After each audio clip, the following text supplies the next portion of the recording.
It's 12 o'clock Eastern time, and we are ready to get started today. Uchi, can I grab the screen, please, so I can share and introduce you and Christine. Uchi, is Christine joining right now, or? Yeah, she's joining later. Okay. I'm gonna stop sharing my screen.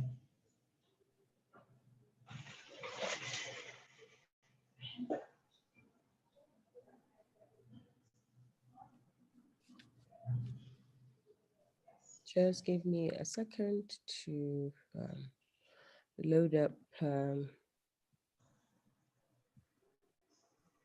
slide.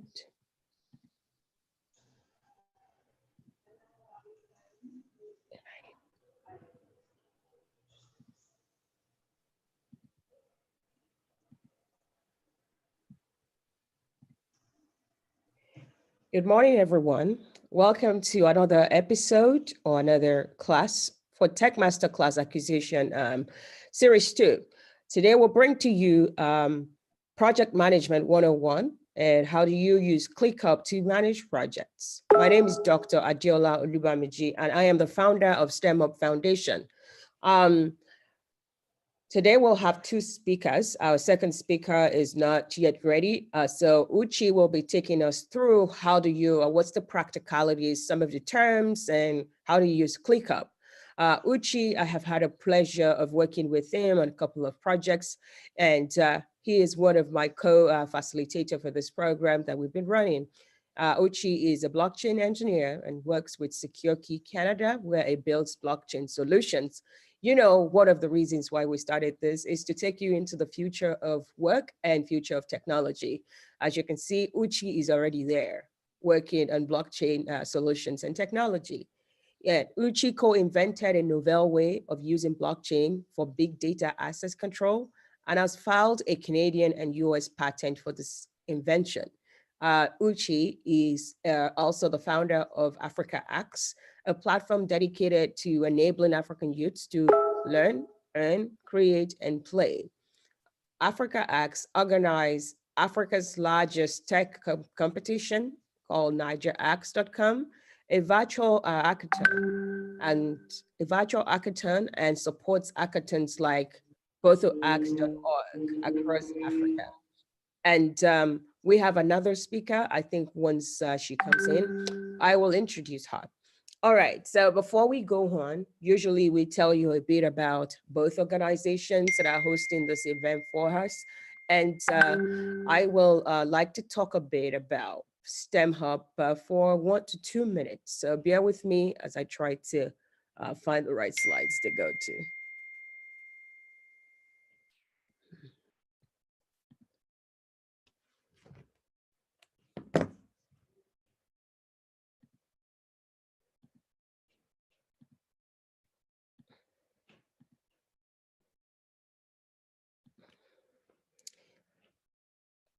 My name is Dr. Adiola Olubamiji, and I'm the founder of STEM Hub Foundation. One of the sentences that I've lived my life based on and that have influenced me throughout my career from when I was little is people cannot be what they cannot see. And why is this sentence important? In 2017, I graduated as the first Black person to earn a PhD in biomedical engineering from the University of Saskatchewan. This led into forming STEM Up Foundation as we realized that our communities are looking for positive role models. Our communities are wondering where the future of work is going. Are there other technologies like biomedical engineering that we should be aware of? Over the last 3 years, STEM Up Foundation's mission has been to ensure that we have a place where we can offer free, creative, hands-on development programs to encourage females, visible minorities, and underserved youth to pursue science, technology, and engineering careers. Our mission is to ensure that every individual have opportunity to thrive in their careers, unhindered by barriers propagated by systemic representation of people with minority background. We're also hoping that we're able to push more minorities into leadership roles by ensuring that they have access to the right mentors. Over the last 3 years, we've done what we can to continue to make these contributions, and here are some of our programs. STEMming is our program where we go into community centers to hang out with the youths. We offer them minds-on, hands-on creative workshops. STEM Stars is our platform where we match mentors with mentees. If you're in university right now, or you're just graduating from college and you're wondering, how do I get the right mentor to help me be competitive? We have a program for you, and that's called STEM Stars. We also have another program called Mentor Meets the Community, where our mentors go into communities to talk to young people about what they do for work and what opportunities are there. During these programs, mentors take questions from youth who are trying to find out what is the right career path that they should go into and why should they go into those programs.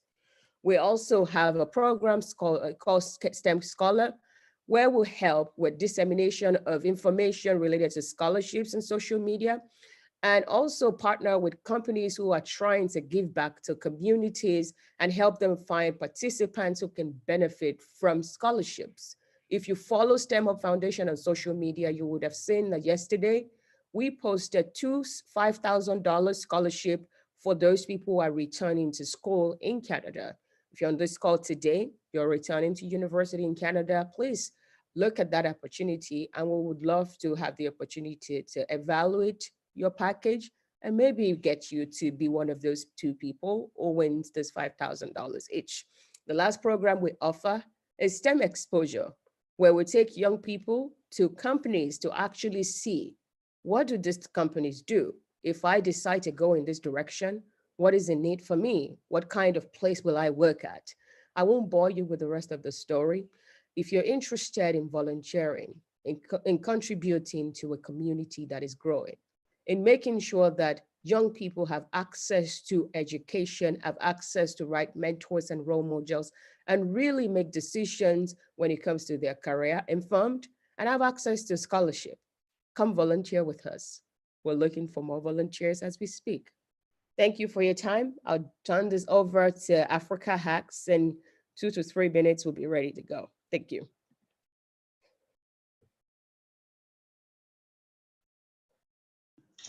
Okay, yeah, thanks, Dr. Olubamiji. So Hamed will be doing the intro for Africa Hacks.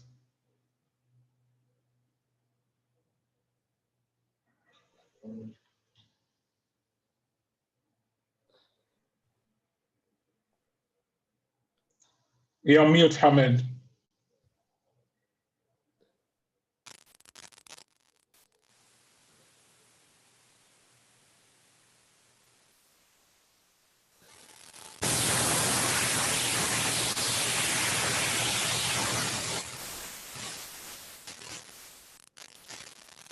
We can't hear you. Don't worry, let me just take it over. It's fine. Okay, so I'm just going to introduce Africa Hacks. Can you stop sharing your screen, please?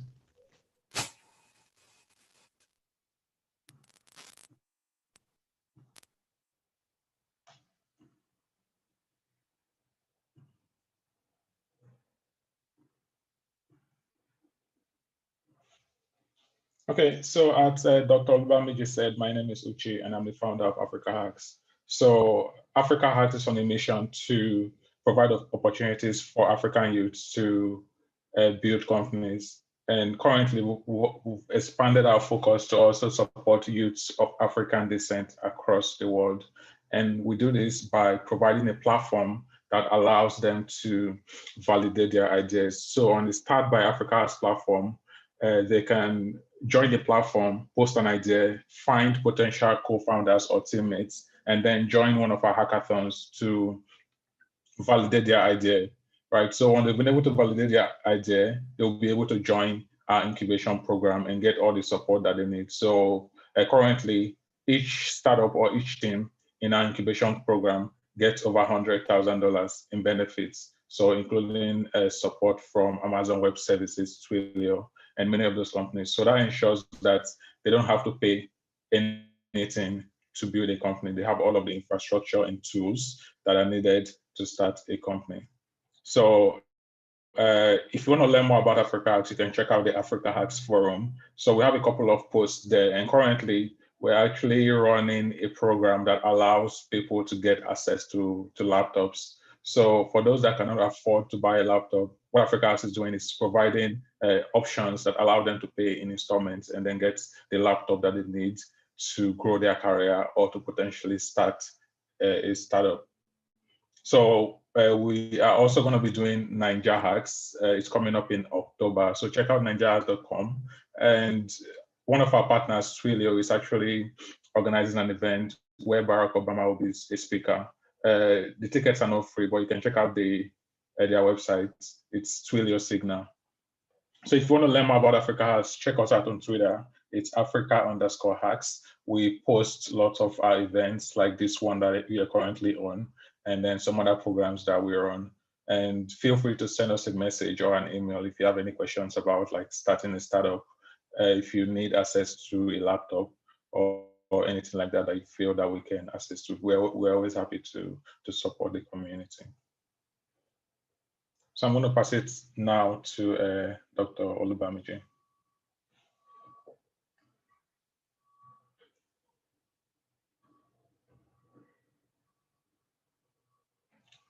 You're on mute.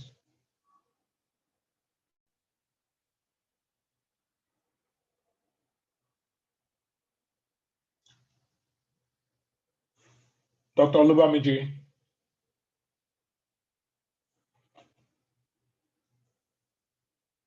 Okay, I'm just going to continue with the session for today. So like Dr. Adi said, for today's session, we are going to be doing a product management session, and I'm going to share my screen and jump right into the presentation.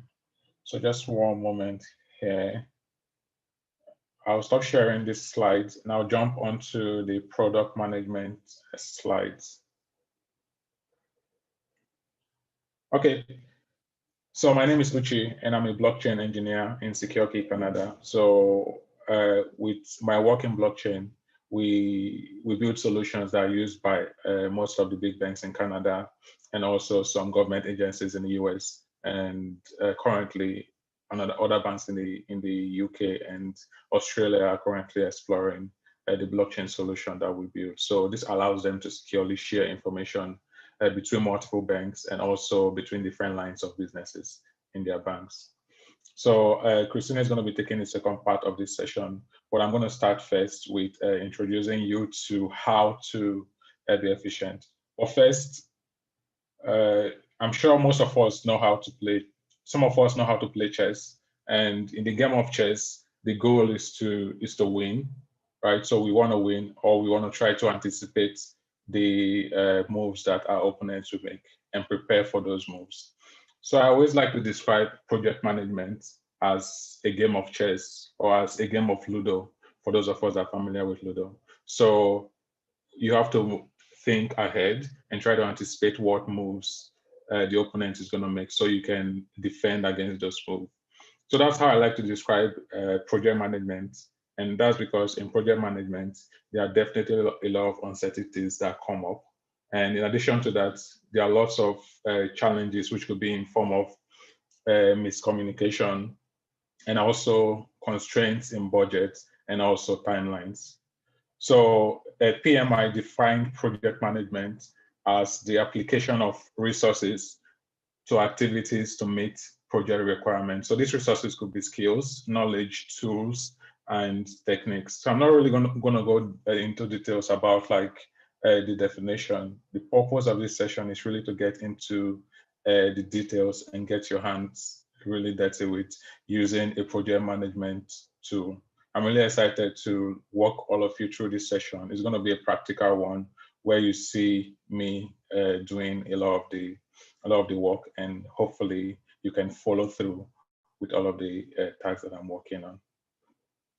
Okay, so I mentioned in the other slides that project management should be a way to carry out multiple activities to reach a project goal. But we're seeing that in the tech space, especially, and in many spaces, the developers and designers are not really happy. They don't really see eye to eye with project managers. And that's because sometimes it's because of changing requirements, and maybe sometimes it's because of the tool that is being used or introduced by that project manager. So we're going to see how, if we're looking to get into the project management space, how we're going to use the right tools, use the right approach, and be able to potentially have a good relationship with the developers and designers on our team. Okay, so with project management, there are a couple of areas of processes that are involved, but for this section, we're going to be focused on just 3 of them. So the planning phase, execution, and also monitoring and controlling. We're not really going to be focusing on the process of initiating or closing a project. So let's jump right into it. But before we do that, most of us are familiar with a lot of project management tools. So Trello is one of the more popular ones that I think a lot of us have seen and used. So it's super easy to use. You have a list of tasks that you need to complete. You move it from one stage to the other. And then this one is also very popular in the tech space. So this is a GitHub project. It's very popular. A lot of tech companies do use this project management tool, and it's free to use. You can check it out if you want to. And it does what it says. It's good for what it's made for, which is for the tech space. And then the third option is Jira. I believe this is one of the most popular ones that a lot of people are familiar with. So I use it a lot, almost every day, and I think it's a good tool. Well, the last one I'm going to walk you through, and that's what we're going to focus our session on today, is ClickUp. So ClickUp gives you a lot of control. It gives you a lot of features, and it has a lot of apps built into one app. And that's why I'm really excited to share it with you and walk you through how you can use it to manage your project and also communicate with your team. So the team that built ClickUp, they described ClickUp as one app to replace them all. So with ClickUp, you can manage your task, you can add and manage documents, you can set goals, you can chat with your team, and do all of those things. So I'm going to walk you through how you can use ClickUp for all of these tasks, and I hope you can get all of the things today. Okay, so first, the first part of the presentation today will be the planning phase. So how can you use ClickUp for planning a project? Okay, so first, let's get set up with ClickUp. The first thing we want to do is to set up ClickUp, and the website is clickup.com. I'm just going to go to the comment section to see if people are following. So if you go to clickup.com and try to sign up, so who has been able to sign up to ClickUp? So it's clickup.com. I have it in the comment section. So just click on that. Once you click on that, you sign up to the app. And if you've been able to sign up and you got the verification email, please add your comments in the comment section so I will know.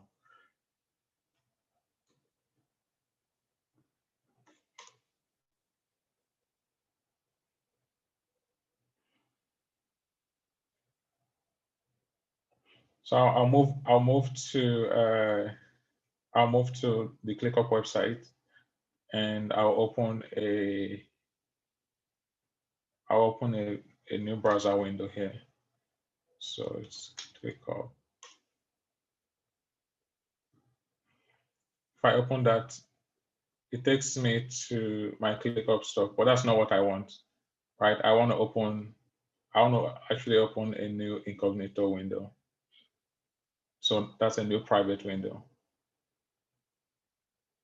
So yeah. Okay, and then I'll go to ClickUp.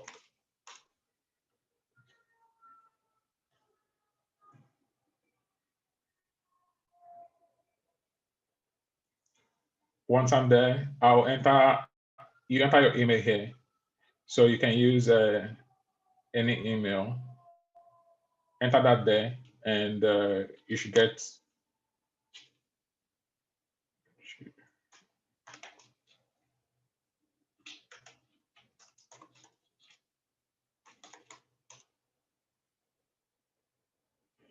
Okay, so I'll enter my name, and then a password.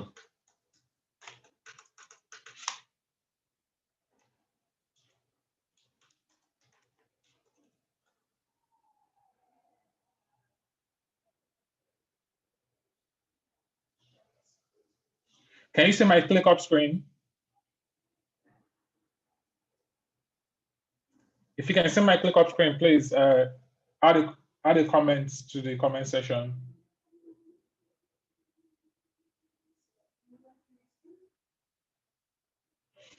Okay, so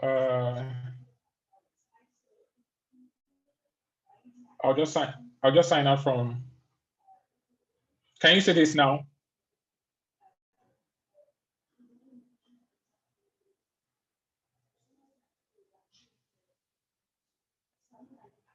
Or you can see the deck. Okay. So how about this? How about now? Okay, awesome. So I'm already signed in to this particular ClickUp account. So I'm going to sign out and start from scratch. So I'll sign out from this account so we can all work on it together. So I'll log out and then I'll go to my email. I received an email to confirm my ClickUp account.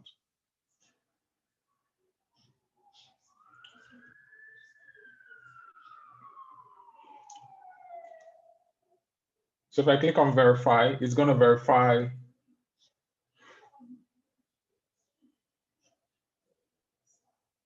But before I do this, has anyone been able to sign up? Has anyone gotten the email? Okay, blessing, I see. Okay. Awesome. So if you click on the link in your email, awesome. So click on the link in the email and you will see the page I'm looking at now once you do that. The next step will be to click on let's do this. And let's just pick any color I'll pick the red one and then click I'm happy so far. I'll still click the red one here. And then I'll click I'm happy so far too. Let's just keep this step. So when it asks, do you want to add any personal apps for yourself? For now, let's keep it and say no thanks. And then when it says who will be joining ClickUp, click on me and others. And once you've done that, let's select 1 to 5. So how many people will be working with you? Select 1 to 5. And this can be anything, but I'm just going to leave this as my first name and last name workspace. And I'll click on next. It's asking you to invite people. For now, let's keep it. So let's not invite anyone for now. Let's just click I'm done. And for the workspace avatar, let's keep it. Let's not do anything for now. And let's click, let's do it. So let's click next too. And the next thing we want to do is just click looks good. Let's make no changes. So for the templates, we're going to pick project management. So who has been able to get to this point?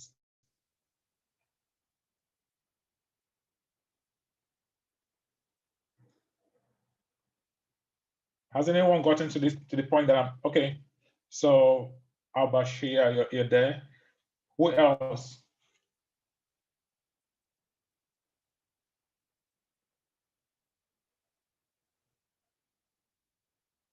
Okay, Abimbola, I lost you. So we can go back a little bit. We can go a few steps backwards to try to help some people catch up.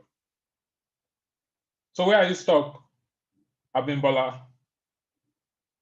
Where are you currently? What are you currently looking at?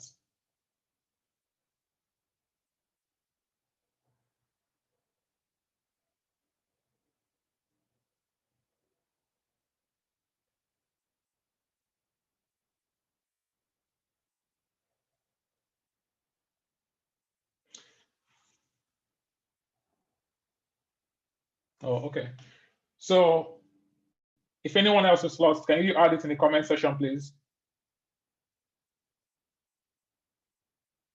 Okay, let's start the process all over. So the first thing we want to do is we'll go to ClickUp.com.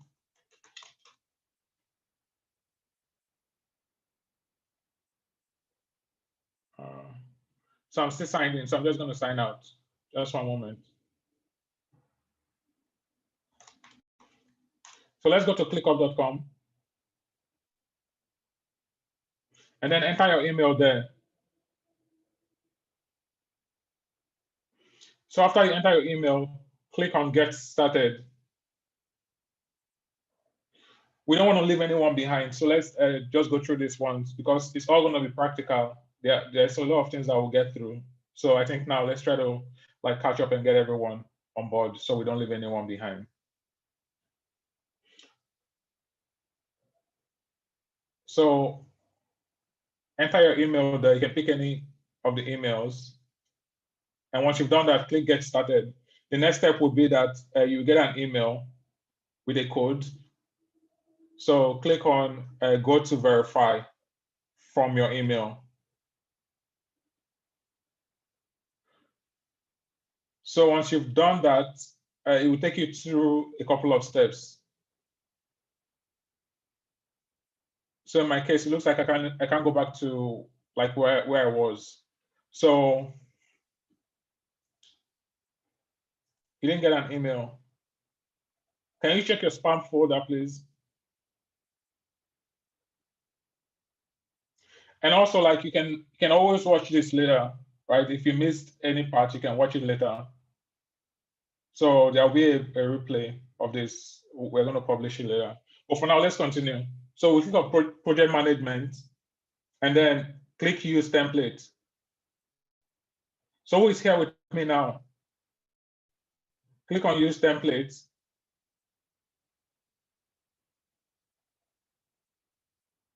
Wait on the, okay. So and then click Play with ClickUp. So when you click on that, it's going to get things set up for you, right? So this is the first step. You have ClickUp set up, right? So that's where we want to be. And then now I'm going to switch back to the slides, and then we'll continue the presentation. So we all have ClickUp set up, or most of us have ClickUp set up. We're now going to go through the step-by-step process of actually managing a project with ClickUp. Hi, So I'm going to Uchi. jump back. Yeah. Can you check the comments? People are saying that they're lost. Yeah, I'm looking at the comments. So 2 people are lost, and I went back already to try to get them on. Thank you. Yeah. So yeah, and for those that are still lost, I think the best thing would be we can always like watch it later and catch up from there. Okay, so let's get right into it. I'm going to jump back to the slides.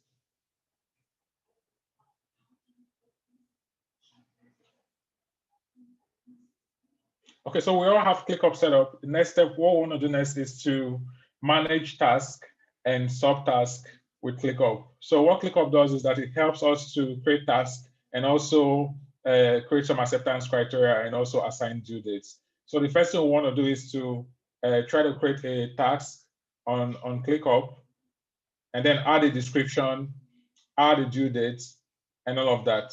So I'm going to jump right back onto ClickUp here. So I'll jump back to ClickUp. And please let me know if you're following or if you're not. So I'm back to ClickUp now. And what I want to do is I want to create a new task here. But to do that, I need to switch. Okay, Albashi, what template are we to choose? Please choose the project management template. It should be the second option.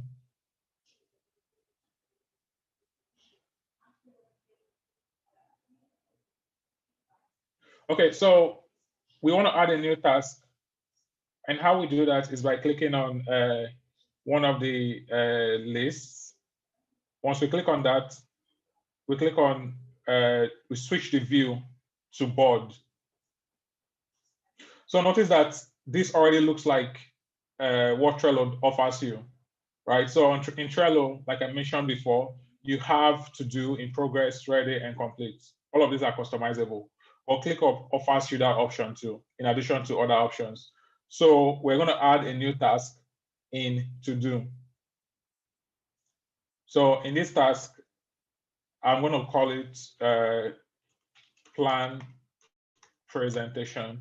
You can call it whatever you like, and then press enter, and then open up the task that you've just created. So who is at this point now? Do we have anyone that has been able to create a new task? Has anyone been able to create a new task?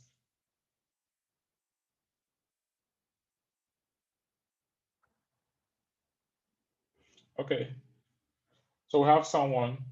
And then the next thing we want to do is to add a description to the task. And we add the description in this session. So it could just be something like, I want to prepare for a talk, so I need to,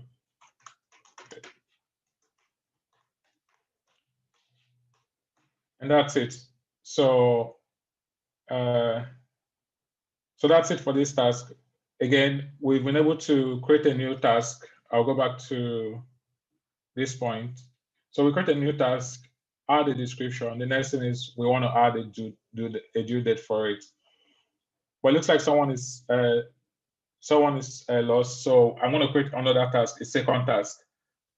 So when you get to this point, this is what you see.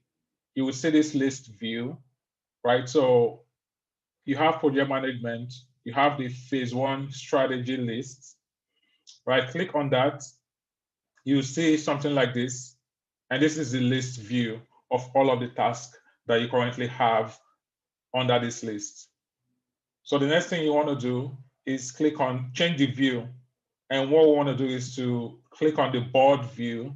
So this brings you to something similar to what Trello has. So in Trello, you have to do in progress, ready, complete, and all of these are customizable for sure. But in this case, what I want to do is that we want to add a new task on that to do. So I'll click on the plus button, and when you hover over that, it tells you to create task. So I click on create task, and the title of this task will be plan an event, or it could just be, so plan book event planner. Let's be more specific. So book event planner is the title of the event. And what we want to do next is to click on that task. Once you've clicked on it, you would have an expanded view of the task. So next, let's add a description. So the description tells the person you are working with, because as a project manager, you're not the one, you're likely not the one that is working on this task. So you want to add as much detail as possible. So in a later stage of this session, I'm going to show you how to add acceptance criteria and how to add more granular details using ClickUp, because I think that's very important. Providing as much detail as possible to the person that is assigned this task would help you avoid those pitfalls I talked about. Remember that some of the challenges or reasons why projects fail is poor communication, right? So to add a description, we will just add book planner to estimate event details. So we've done that. The next stage of this process will be to assign this task, to add a due date for this task, right? So it's very important for a lot of tasks that we have when the task is due. When we just have a task without a due date, then it doesn't really make sense, right? So to do that, I'm going to close this view. When I close that, I click on the options here. So more options. Actually, there's a button here. The first option is due date. So hover over that and then click on it. So I'm going to make the due date of this task the 20th of the month. So click on that, and then we close it. So notice that it has changed the due date to the 20th of this month, right? So the 20th of this month is the due date of this task. And that's it for creating tasks. So this is a simple way of creating tasks. I want to share additional details on how to provide more options. So for example, acceptance criteria and things like that. And Dr. Adi, you can jump in anytime if you want. But just to confirm, has anyone been able to create tasks, add description, and also add, yeah. So has anyone been able to create a task, add a description, and also add a due date? Okay, Blessing, you have.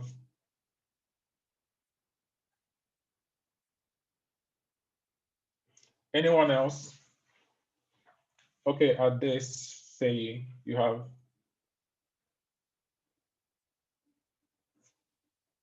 Mohammed Tahid, I'm going to send you the link. So it's called ClickUp, clickup.com. If you go to ClickUp and sign up, you'll be able to follow along. Or if you miss the first part of the session, don't worry.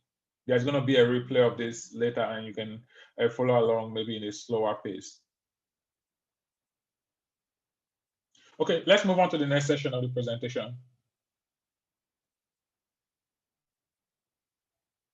So the next session of the presentation would be how to create a checklist. So we've been able to create a task, but sometimes in project management or in a project, there has to be some specific tasks or subtasks that need to be completed for a task to be complete, right? Having a checklist also makes it possible or easy to track the different sub goals that we want to complete before that task is complete. So I'm going to walk you through how to create a checklist, and this is what we want to do. The first step is that we would create a checklist, and then we format our tests using the / command. So the / command is very, very powerful. I'll show you how it works. And then we are also going to add emojis to the checklist. So switching back to my ClickUp, and let's edit one of these tasks that we created. So book an event planner, that's what I'm going to edit. Who is still following along? Can I confirm if someone is following along, please?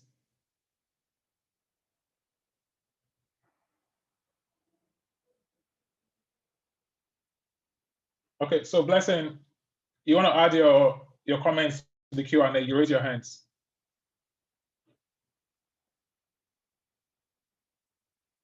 Okay, awesome. So you're following along. Who else is following along? Okay, Team Cyril.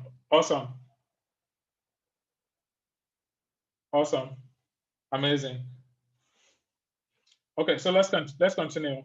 Next thing we want to do is to add a checklist to this task. Like I mentioned before, having a checklist makes it possible to track or know what each step that needs to be completed. So this is going to lead us to the acceptance criteria of the task. But for now, we're just going to create a normal checklist. So to do that, you use the / command. And how you activate the / command is to type / just like that, right? So I'm going to do it again. So the / should be the key beside your shift key on your keyboard. So that's I think it's called /. So click on that, and then the first option would be checklist. So click on the checklist, and you notice that this has been activated, right? So I'm going to add a couple of checklist items. So the first one would be to call the planner, and second one would be to make a list of items from the planner. Sorry, I can't type. So the third one would be to pay the planner, and then the last option would be to probably do quality control after service is delivered. right? So we have all of these checklist items, right? But to make this work, we want to see for an item that is completed, we need to check it off, right? And to check it off, all you need to do is to click on that. So when you click on that, that checklist is checked off. But there are sometimes that you want to maybe add some, increase the font size. Yeah, I can do that. So I'm going to increase my font size. Is this better?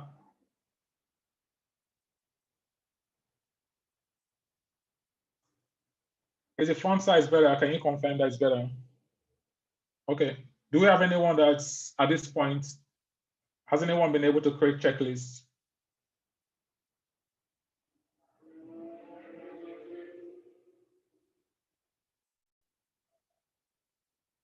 So if you've been able to create checklists, please maybe raise your hands or type. Okay, surely.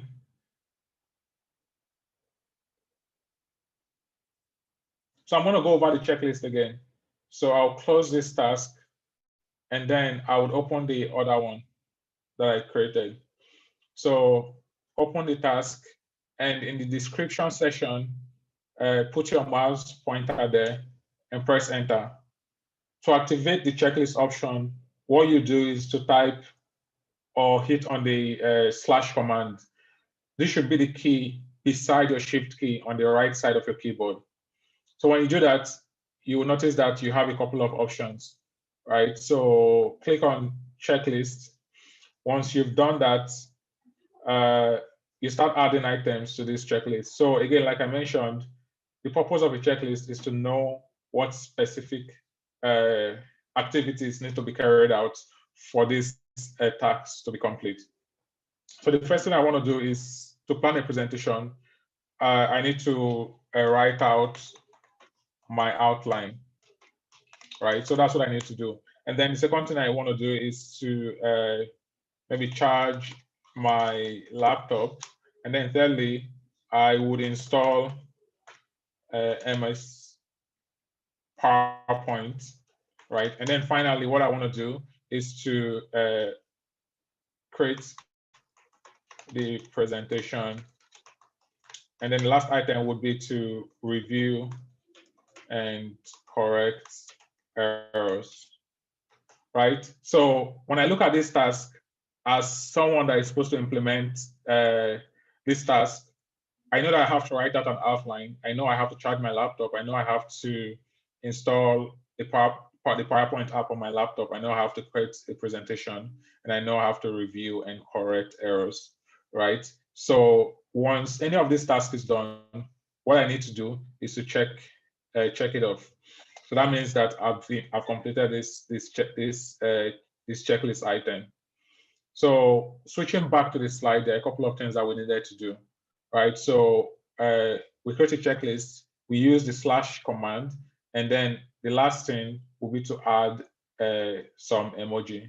And I think this is very important, especially if you're working with the younger demographics, right? Because with emoji, it's really easy to communicate stuff without writing too much words. And there's actually an app that does this very well. I recommend you check it out. It's called Notion.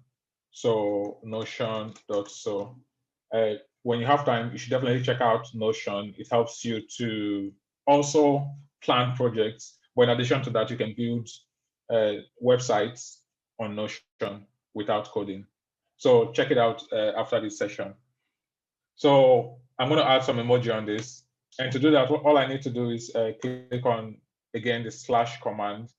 And when I click on the slash command, I would be able to see some. So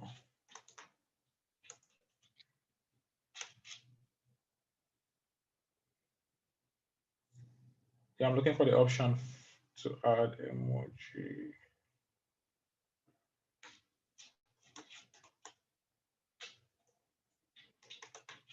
Okay, so I can't find that.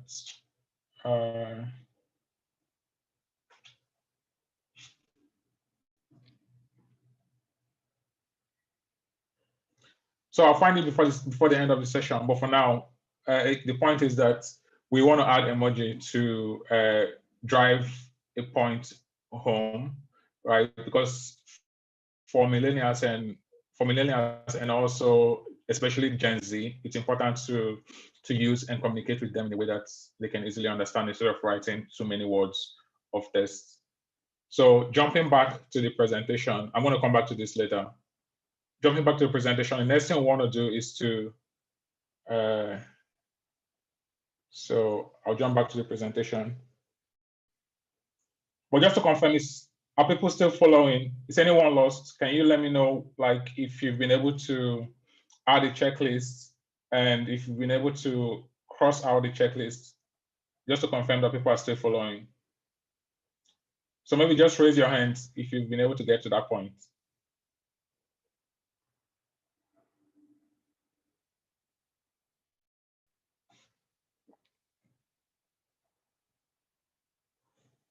Or the comments on the chat.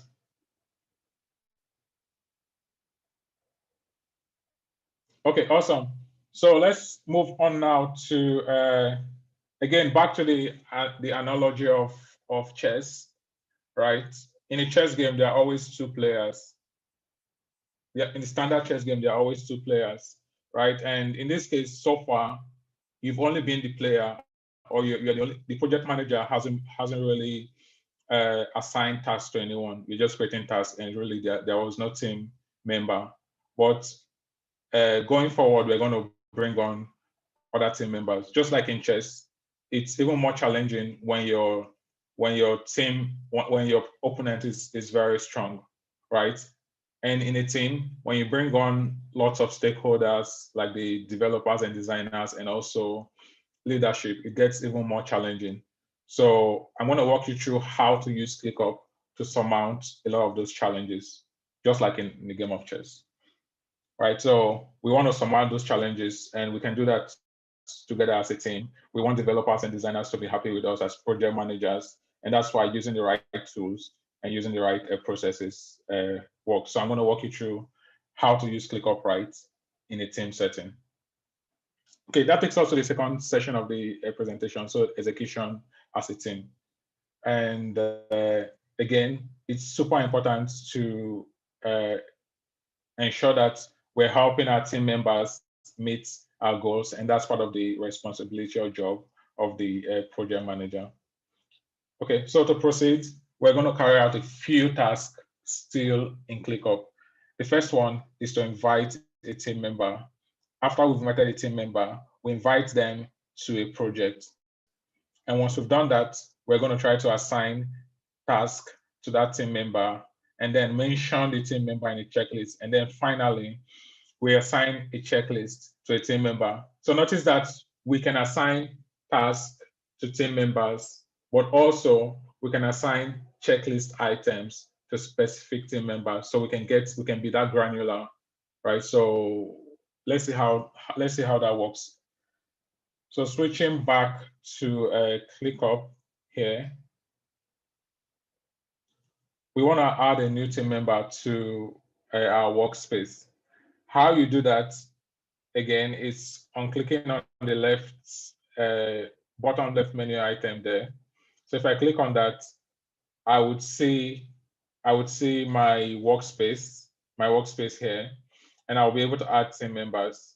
So if I click on people,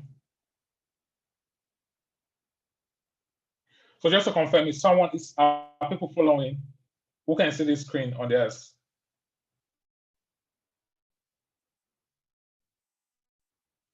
Okay, a couple of people can see it. Awesome. So we have a couple of people that can see that screen. So what I want to do is enter an email address. It could be your second email address or the email address of your friend. So let's just enter an email address here. So I'm going to enter my other same email, but I'm just going to append it with a plus. +2 @gmail.com. So I want to invite them. It's still the same address, but so I'll invite that person. right? So it's telling me that it's pending and they have to accept that request. Well, let's not worry about that for now, right? What we want to do is we've invited them. Then let's assume that they've accepted the invitation. We don't have to accept this invitation, right? So just assume that your team member accepted this invitation and they are now part of your team. So just to confirm, has anyone been able to do this? So inviting a team member to your team. Who has been able to invite team members to their team?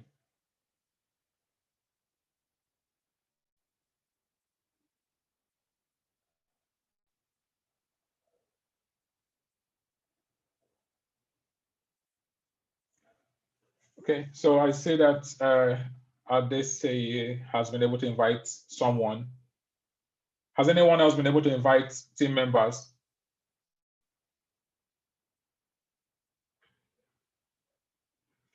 You can add a comment or raise your hands just to let me know that people are following. So Victor. Okay. Awesome. So we're going to move forward now. So now that we have a team member, we're going to go back. So let's go back to our workspace. So recall that we created two events, two tasks, and then we added a description to the task. The next thing we've done so far is that we added a team member to our team. So as a project manager, part of your job is to ensure that that you allocate tasks correctly to the members of your team in a way that you are assigning tasks fairly and to ensure that you meet the project objective, right? So in this case, I'm going to click on assign, right? This is me, and this is the team member that I invited, right? So that's the Uchi for Jira +2. That's the person I invited. And what I want to do, I'm going to click on them, and that task is now assigned to that person, right? So I'll assign that to them. And the good thing about ClickUp is that you can assign the same task to two people. I can assign it to both of us. Or let's not do that for now. Let's just remove that, right? And again, the due date that we had, tomorrow is the due date that we said before. We still have that there. And then we have it assigned to Uchi too, which was the second user that I invited. So moving back to the presentation, right? The first thing was to invite a team member, right? And then we've been able to invite them to our project, right? And we've assigned a task to the team member. So the next item we want to do is to mention the team member in a checklist and then assign a checklist item to that team member. So I'm going to switch back to ClickUp. But before I move forward, can you raise your hands if you've been able to do what I've done? So that is assigning a task to a team member. So just raise your hand if you have that done.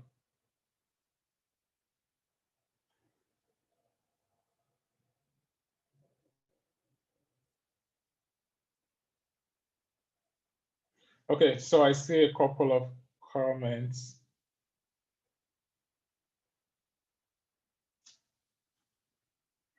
So if you've been able to assign a task to a team member, please just indicate by raising your hands, please. Or add a comment. Okay. So a couple of people have done it. The next thing is we want to mention a team member on a checklist. So what we do is that we use @ and then we mention them there. So could you call the wedding planner on it?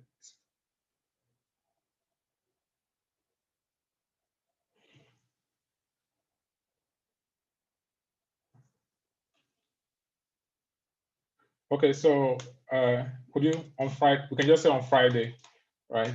So could you call the wedding planner on Friday? Notice that we've mentioned a user on this checklist item, right? The next thing we want to do is to assign this checklist item to that user. And what you do is you select that item, and then you click on should be able to assign it to someone.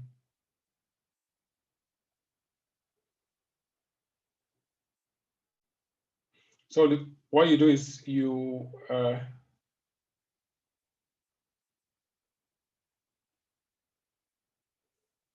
so I'm going to click on that again. Sorry, my screen.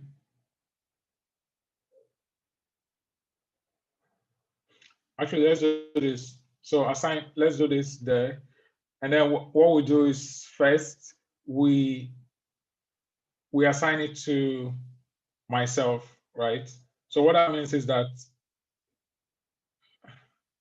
no, I'll remove that.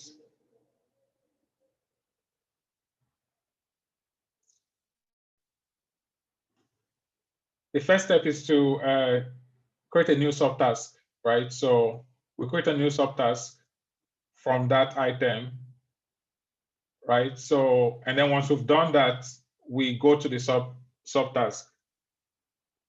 So is someone still following me? Again, just going through the process again, we had a checklist item, right? And what we did was we highlighted everything. So let me highlight the last one.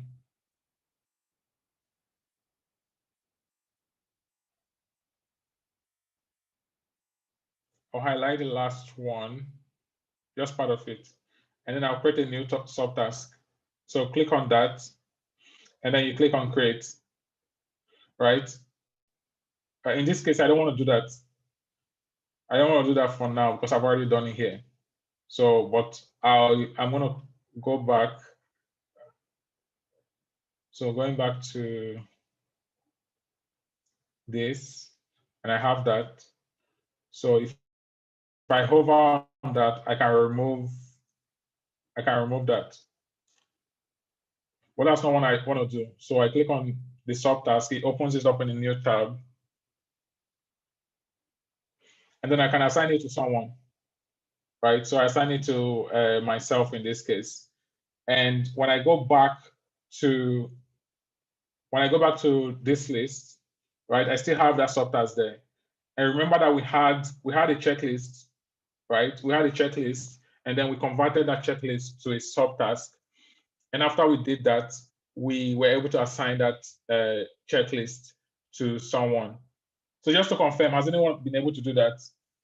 So creating a subtask from a checklist and assigning the subtask to a user. Was anyone able to get to that point?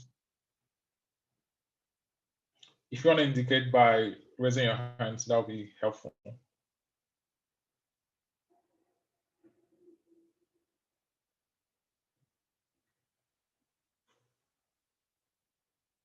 Okay, so Blessing.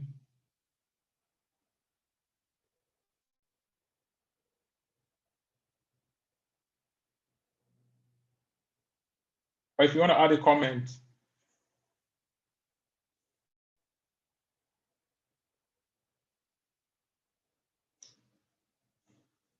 And then for those that are lost, if you're lost, can you add a comment?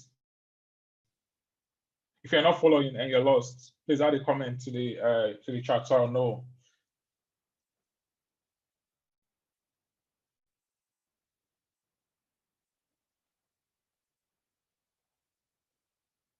Okay, so it looks like everyone is on track with the process. So what we want to do next is go back to the list, and we see that we've been able to invite team members. We've assigned tasks to them. We've converted a checklist item to a subtask, and finally, we've been able to assign that checklist to a team member. So let's switch back to the next stuff that we want to do. So something good about ClickUp is that with ClickUp, you can communicate with your team members, right? So in a lot of other project management tasks, you can mention team members and all of that. When ClickUp, it has two options, right? You can directly start a one-on-one chat with them, or you can mention them in a task description or a list. And also there's a way for you to start a conversation right on the chat itself. So that's what we want to do. And I think this is very important because one of the things that causes project failure, like I mentioned earlier, is poor communication between the stakeholders involved in that project. So that could be from the project manager to the developers or the designers, or from the business side of things to the project manager. So when there is poor communication between any area in the business or in the dev team, that could lead to the project not meeting its expectation. So to see that in practice, let's go back. Let's go to the next slide. So the first thing we want to do is to add a comment to a task, right? So we want to add a comment to a task. And then once we've done that, we want to mention a team member in the comment. And then we assign that comment to a team member.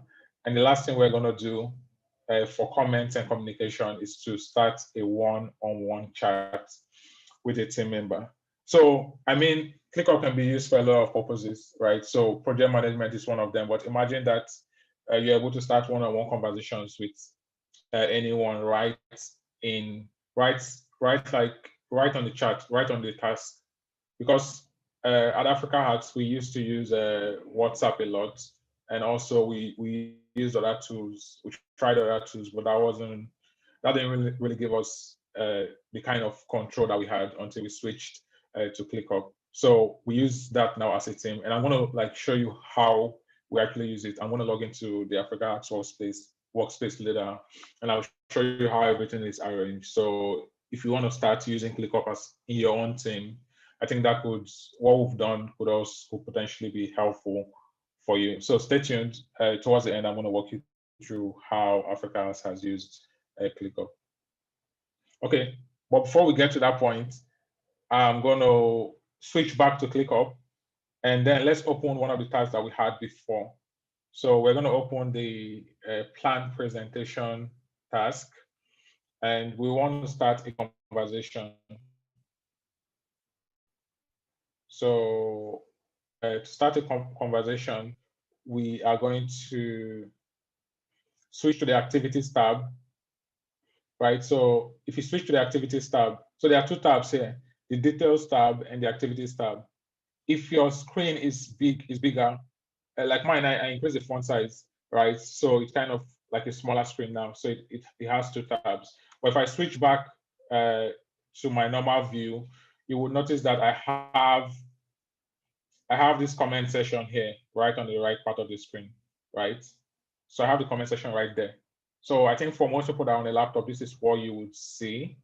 But if you're in a phone, you might see two tabs like I have here. So it's the details section and the activities section, right? So what I want to do in this case is I want to add a comment like, hey, how's it going with the task?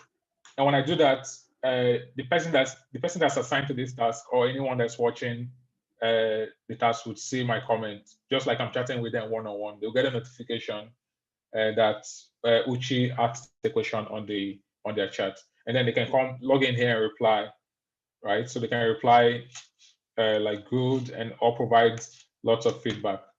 And then this is where the emoji stuff comes in, right? So you can add an emoji and say something like good and reply with that, right? So you can have back and forth communication with your team members right in the task, right? You can chat about this task. You can add a new file if you want. You can mention someone else. So I can mention one of my team members. In this case, I have just one team member, right? But if I have multiple team members, even if they are not assigned this task, I can mention them and they'll be involved or they'll be brought on to see the progress of the task and just keep the momentum going, right? So I imagine that in the company, if you have the project manager and then you have your dev team and also the designers, or then you have from the business side, if they are part of ClickUp, right? Even if they are not involved in day-to-day task implementation, if they need to be involved to provide feedback about a specific task, all you need to do is mention them in the task, and they'll be able to like come and see what's going on, and then they'll be able to like respond directly. So switching back to what we can do with communication, we already mentioned a team member in the comment section. The next thing we want to do is to assign a comment to a team member, and then we're going to start a one-on-one conversation with the team member. Right. So this emoji comment here, I'm going to assign it to someone. So all I need to do to assign that conversation to someone is to click on assign. Right. I can assign it to that person. I can assign it to Uchi too, and that's all I need to do. They assign these comments, and I believe it creates a new subtask for them, so they know when it's resolved, right? So if they've resolved it, they can click on resolve, and it's resolved. I can unresolve it too, right? So I think this is very cool, right? Because you have your tasks, you have your subtasks, you have your checklist. But in addition to that, you also have the ability to assign comments to people to respond. Right, so you can have a full featured end-to-end workflow right on ClickUp itself. And that's why the promise of ClickUp, the app, is that it replaces everything. It replaces your chat app. So a lot of people use Slack and some other app, but you can do most of the stuff that you can do on Slack on ClickUp. And you can bring on your Google Drive on ClickUp, right? You can upload files. You can write a full Word document on ClickUp and then print it as PDF, or all of that. So everything can be done right on this app itself. So moving on to start a one-on-one chat with a team member, what you can do is to click on add view. When you add view, so notice that there are lots of views that you can add. Or in our case, we don't really want to like go through all of those. All we want to do is we want to start a chat, and then we'll click on add that chat view, right? So once we've added that chat view, just to confirm, are people following? So if you're following, can you indicate by raising your hands, please? Okay, I see that some people are following. Awesome.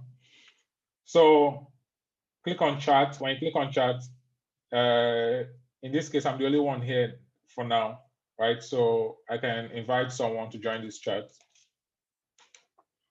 So I'm inviting Uchi I'm inviting the second Uchi, right?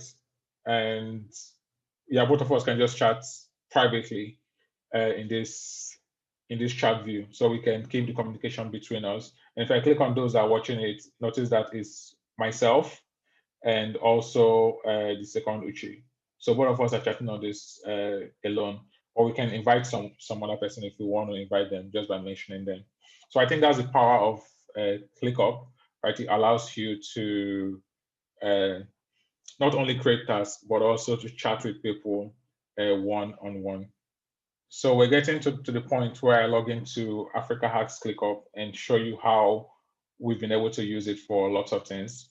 But before we get to that point, I'm going to move on to the next part of this presentation, and that's monitoring, right? So we're at the point where we're almost done, and Christine is going to jump on very soon. So in project management, you want to be able to see, again, what everyone is doing, right? So imagine that you have a team of 4 people. You're the project manager, and then you've been assigning tasks, but you can't really see how many tasks each person is assigned to, right? So that might lead to one of the team members getting burnt out, while other people don't really have what to do. So how do you ensure that everyone gets assigned tasks that, 1, they have the ability to complete, and 2, that everyone is getting a task that aligns with the number of hours that they have available to put into the team? So that's where this comes on. So how do you monitor your team, and how do you control the number of tasks that people are getting assigned to? So what ClickUp does is that it lets you quickly identify how tasks are progressing, and then it evenly distributes the workloads to avoid overworking your team, right? So I think this is like a very, very important thing, like I mentioned. So I'm going to like walk you through how to do it shortly. So the first thing you want to do to kind of see a summary of your team is to go to your workplace homepage. You add a new view and select the boss view. So to do that, I'm going to switch back here. So I'll switch back to ClickUp. This ClickUp doesn't really have much, so it's not going to be an interesting view. So I'll have to log out and then log into like a real world ClickUp, which is Africa's ClickUp. So I'm going to log out here. So.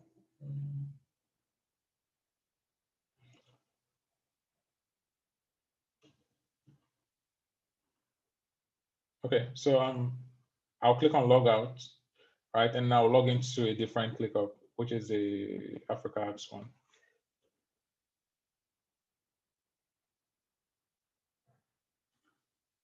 Okay, so I'm logged into the Africa Apps ClickUp. And for you to see like the entire view, so going back to this, what we want to do is that we want to see a summary of our team, right? We want to see the number of tasks that each team member is completing. We also want to see how well each team member is completing their task. And this will allow us to assign tasks more appropriately to team members. So let's see how we're doing here. So what we want to do is we click on the dashboards,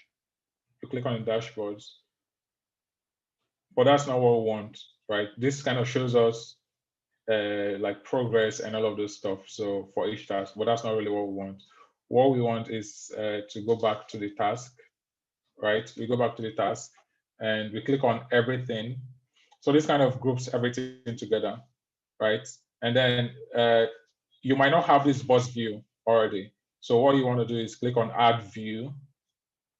So when you click on add view, you scroll down. So when you scroll down, there'll be the box view. So just to confirm, by show of hands, has anyone been able to get to this point?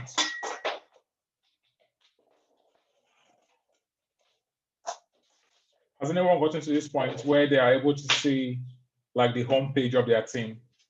So just indicate by raising your hands. And if anyone has any questions too, you can add the questions on the chat. So this will be the last thing that we'll do before we switch on to pass the presentation to Christine.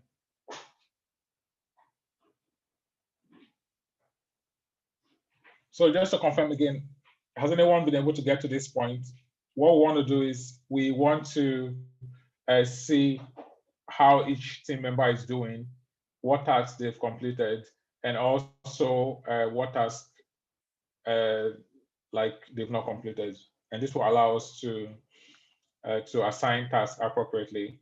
So going back to the slide, we want to avoid overworking the team, right? If one team member has 50 tasks and another team member has just 5 tasks, that's not really proportional, right? So we want to see how people in your projects are doing. Okay, so I'm going to switch back to the home page and then click on everything. And then once you've done that, you click on the box view. So when you click on that, you would see like all of your team members, right? And you'll be able to see how many tasks that are not done, those that are done, and you see like the ratio of not done to done. So in this case, just looking at my team, you'll notice that I have completed 40 tasks. I have 14 that are not done. And my task completion ratio is 74%. So I think this is very important for a project manager to just kind of see how all of their team members are doing. So you might not get this view on yours because you don't really have so many team members. You have just yourself and the second one that you invited, right? But in our case here, we have a couple of team members and we've been using ClickUp for a while. So we're able to see some tasks and how each of the team members are doing. right? So going now to like providing more details on how to actually use ClickUp in the real world, I'll use this like the Africa has ClickUp to really illustrate it to you.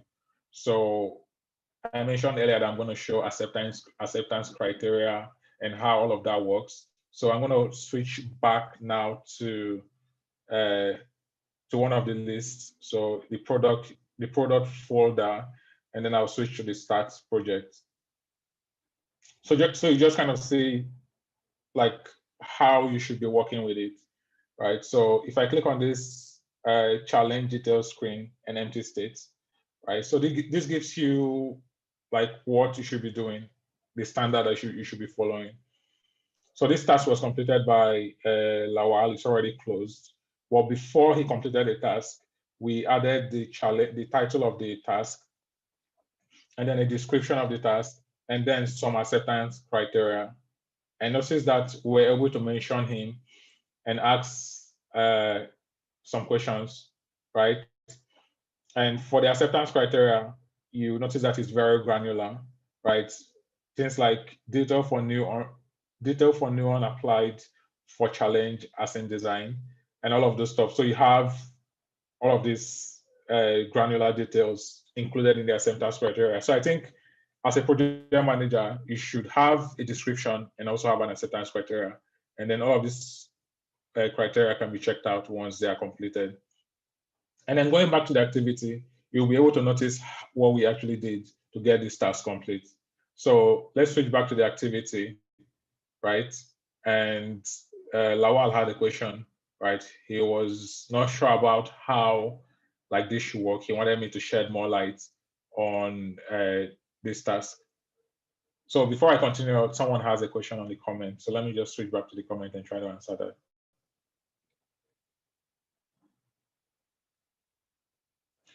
So what's the time track part? Okay, that's a very good one. So I'm gonna mention that shortly. But this is like the activity of the task, right? So he was asking what that should kind of explain more, and I gave like I added two checklist item, and I added a screenshot too, right? So and I assigned it to Lawal. So once I've done that, he was able to complete the task, and then I moved it from in progress to closed because the task was completed.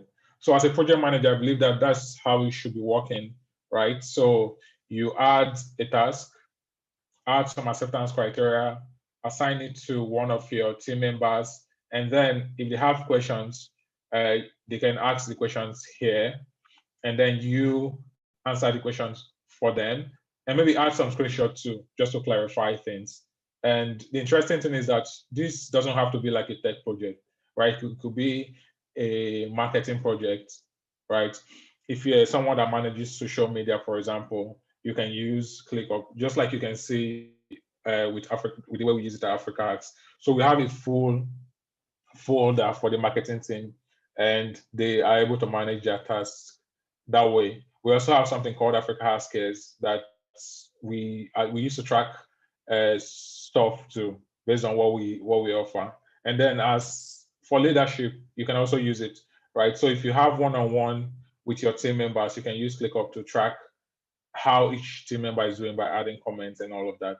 So you can add multiple projects as folders, and you'll be able to track them individually and assign those projects to individual team members, and be able to also monitor their projects, just like we saw in this view, right? You're able to see what each team member is doing, how many tasks that they are completing, and their completion ratio. This gives you kind of an idea of like the performance of the team and how to ensure that everyone is getting a fair number of tasks and completing a fair number of tasks also. So going back to the question that was asked, let me just switch back to the chat if I can do that. So switching back to the Q&A, Cyril asks, what makes this different from Slack? Yeah, that's a good one, Cyril. So on Slack, we can talk to team members we can potentially install a Slack app to track tasks and all of that. But ClickUp offers you the ability to chat and also manage tasks. So you can chat with team members. In addition to that, you can create tasks, you can create subtasks, you can create subtasks, you can add comments, you can assign those comments to team members and all of those things. So it has more features than Slack, right? So I'm going to show you how to connect your ClickUp to Slack shortly. But I'm going to switch back to the comments and try to answer one of the questions that someone had. So Abashi had a question: what's the time track part? Sure. So going back to the task and switching to product, right, and switching to the Innovate app. If I open any of this tasks, right, I'll be able to track time. So like Princess here, she's working on this task now. So she can use ClickUp to actually track how much time she's spending on this task, right? So let's say when she starts working, she can click on Start Timer. And then when she stops working on this task, she can click on Stop Timer. So that kind of gives us an idea of how much time that she spent working on this task, right? But we currently don't use this feature of time tracking, but of course you can definitely use it if that's something that you want to use, right? Because I mean, for some projects, you have contractors working with you on the different projects that you are leading, but you want to be able to also pay them according to the number of time that is spent working on your project. You can use this feature to do that, right? When they're working, they can track their time there and then stop or pause when they are not working on this. So I think that's also a very good, cool feature that can be used as a project manager. So moving on to the apps feature. So this is one of the last stuff that I'll be talking about. So we've seen so far that ClickUp allows us to do a lot of stuff, right? We can track tasks, we can create subtasks, we can add comments, we can add checklists, we can convert a checklist to a subtask. We can also assign a subtask or a checklist to a team member. We can chat live one-on-one with our team members. We can convert a comment to a checklist. We can upload images and all of those things. But there are still some things that are missing, right? So Cyril had asked what the difference is between ClickUp and Slack, because Slack allows us to chat and ClickUp is also allowing us to chat. So he was Cyril. They were curious about the difference between ClickUp and Slack, right? So with ClickUp, you can integrate directly with your Slack workspace, and you can do more things. Like you can start a call from ClickUp, right? So let's say you are chatting with someone, right? You're chatting with someone on ClickUp, and you guys want to jump on a call together and just kind of have a one-on-one conversation. You can do it directly by integrating an app on ClickUp itself. So I'll show you how that works. So we're going to switch back to this ClickUp, the Africa has ClickUp, and then we click on one of the stuff on the left. And once we've done that, we click on apps. So when we click on apps, we're going to click on click apps. Right. So when you click on click apps, the next thing we want to do is click on integrations. Notice that we already have a couple of integrations set up. So click apps again, and then integrations. We already have 6 integrations set up in our workspace.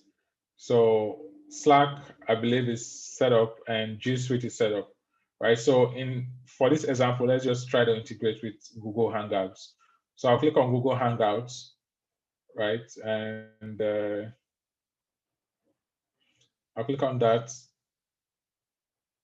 and it tells me how to do it, right? So integrate with Google Hangouts, we click up to post notifications, right? So it tells me to follow these steps to set that up. I can't really see that option because I have chat windows all over the place. So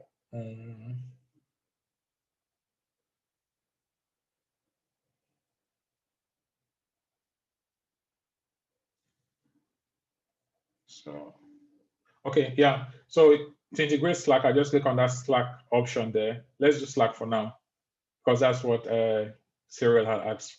So when you click on the Slack, it tells you to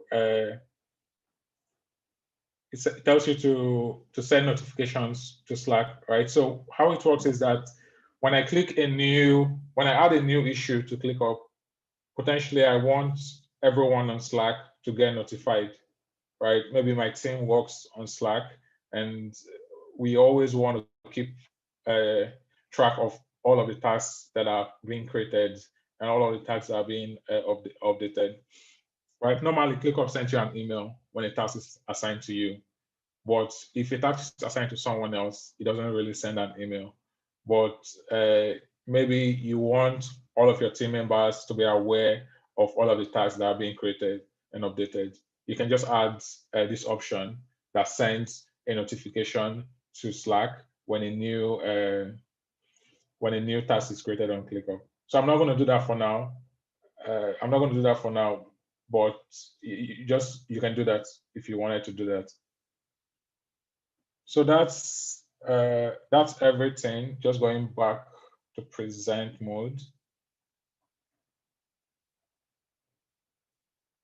So again, the analogy of the chess stuff, right?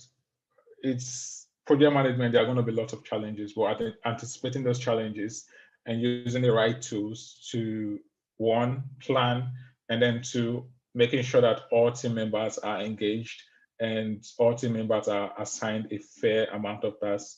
That will definitely reduce the number of challenges, right? Because you are anticipating that maybe there will be an emergency with one team member falling sick. All you need to do is just assign that task to someone else easily. And I think that makes things easier. So again, by working together as a team and then really anticipating challenges will definitely help us or help the team win together. I'm now going to pass it on to Christine to take over with the final side of the project management presentation. So Christine, when you're ready, please.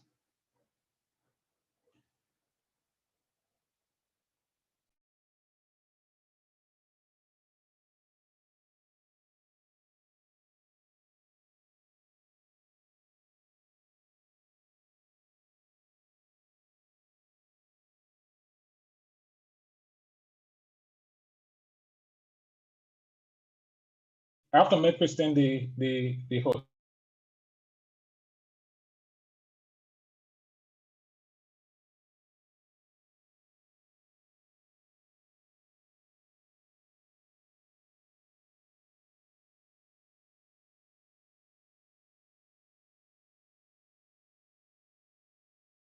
So Christine is now the panelist.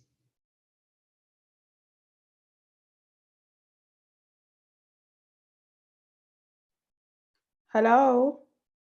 Hello. Okay, how's everyone doing today? Okay, thank you for having me. I'm just going to open my screen and you can let me know when you can see it. Can anyone see my screen? Okay. Yes, we can see. Okay, I'm just going to go in present mode. So it's loading.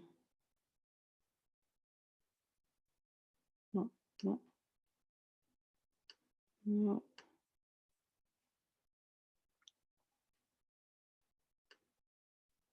Okay.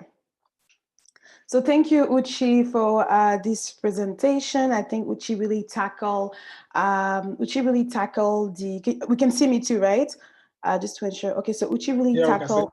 Okay, so Uchi really tack on the implementation and the phasing that we're using different tools. And this part will be really looking into the theory and really getting to understand a little bit more about what project management is. Not that this part is boring, but it's a more in-depth information around project management. So again, my name is Christine Dikongué, and I'm going to give you a little bit of update. So a little bit of update about me is I took my project management certificate back in 2017.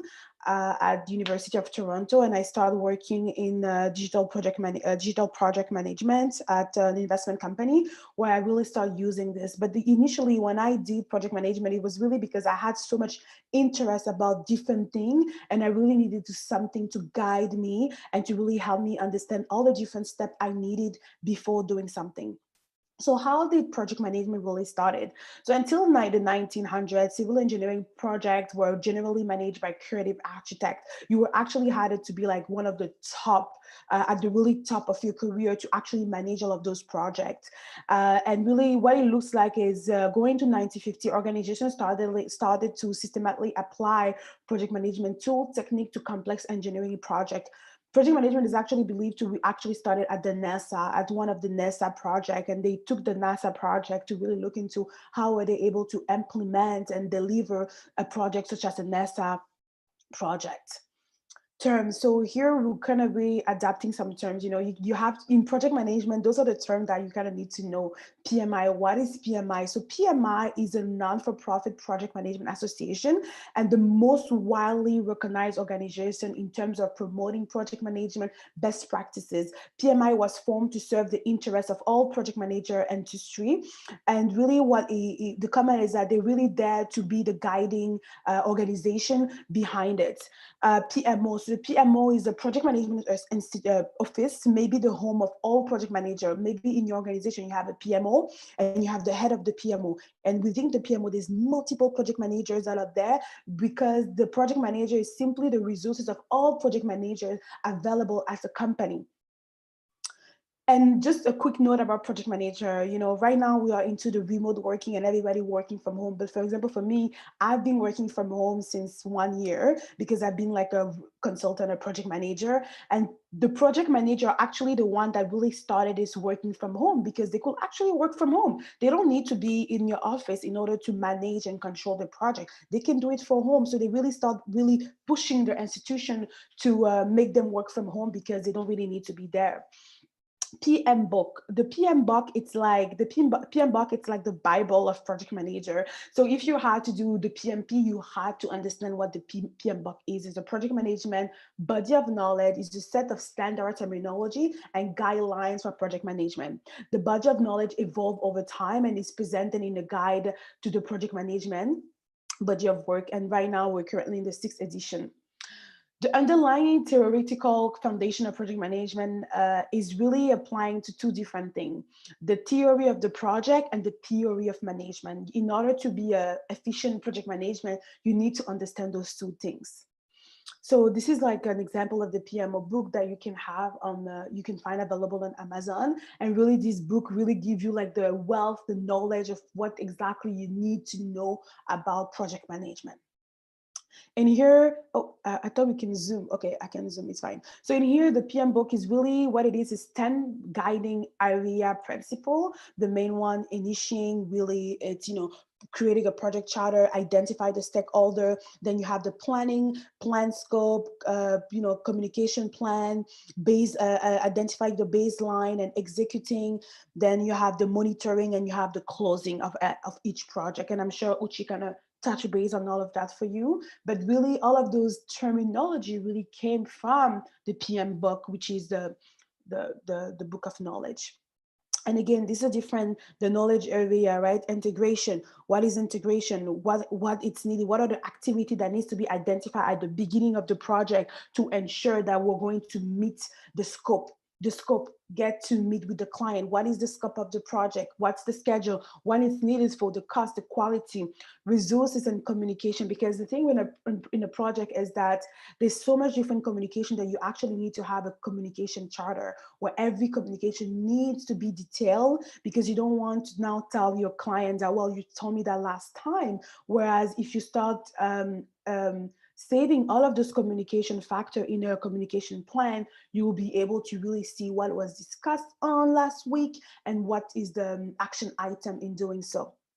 So if you want to be effective in managing project, then you need to be effective in managing each of the 10 knowledge areas that make up the PM book.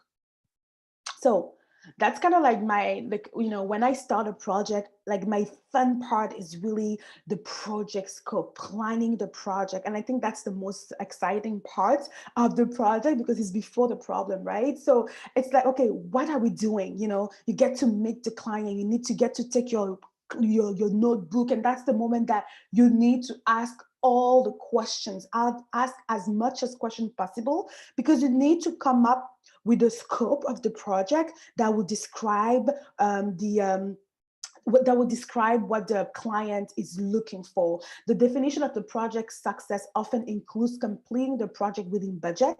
So identifying the budget, and even before approving this budget, do your research. If you get the project in the health industry and you don't understand the health industry, the beauty with the project manager is that you do not need to understand the industry in order to complete the project. You will use what we call SME, subject matter experts. You will call if it's something on 3D, you know your friend, Dr. Adiola. Oh, Dr. Adiola, I have a 3D printing project. Can I hire you as a consultant? Dr. Adiola would say, oh, for sure, hire me as a consultant. I will help you come up with all the different things that you do not have visibility into because I'm a subject matter expert in 3D printing. You meet with Dr. Adiola, give me all the different details. Dr. Adiola will tell you, okay, you need an engineer here, you need this, you need that.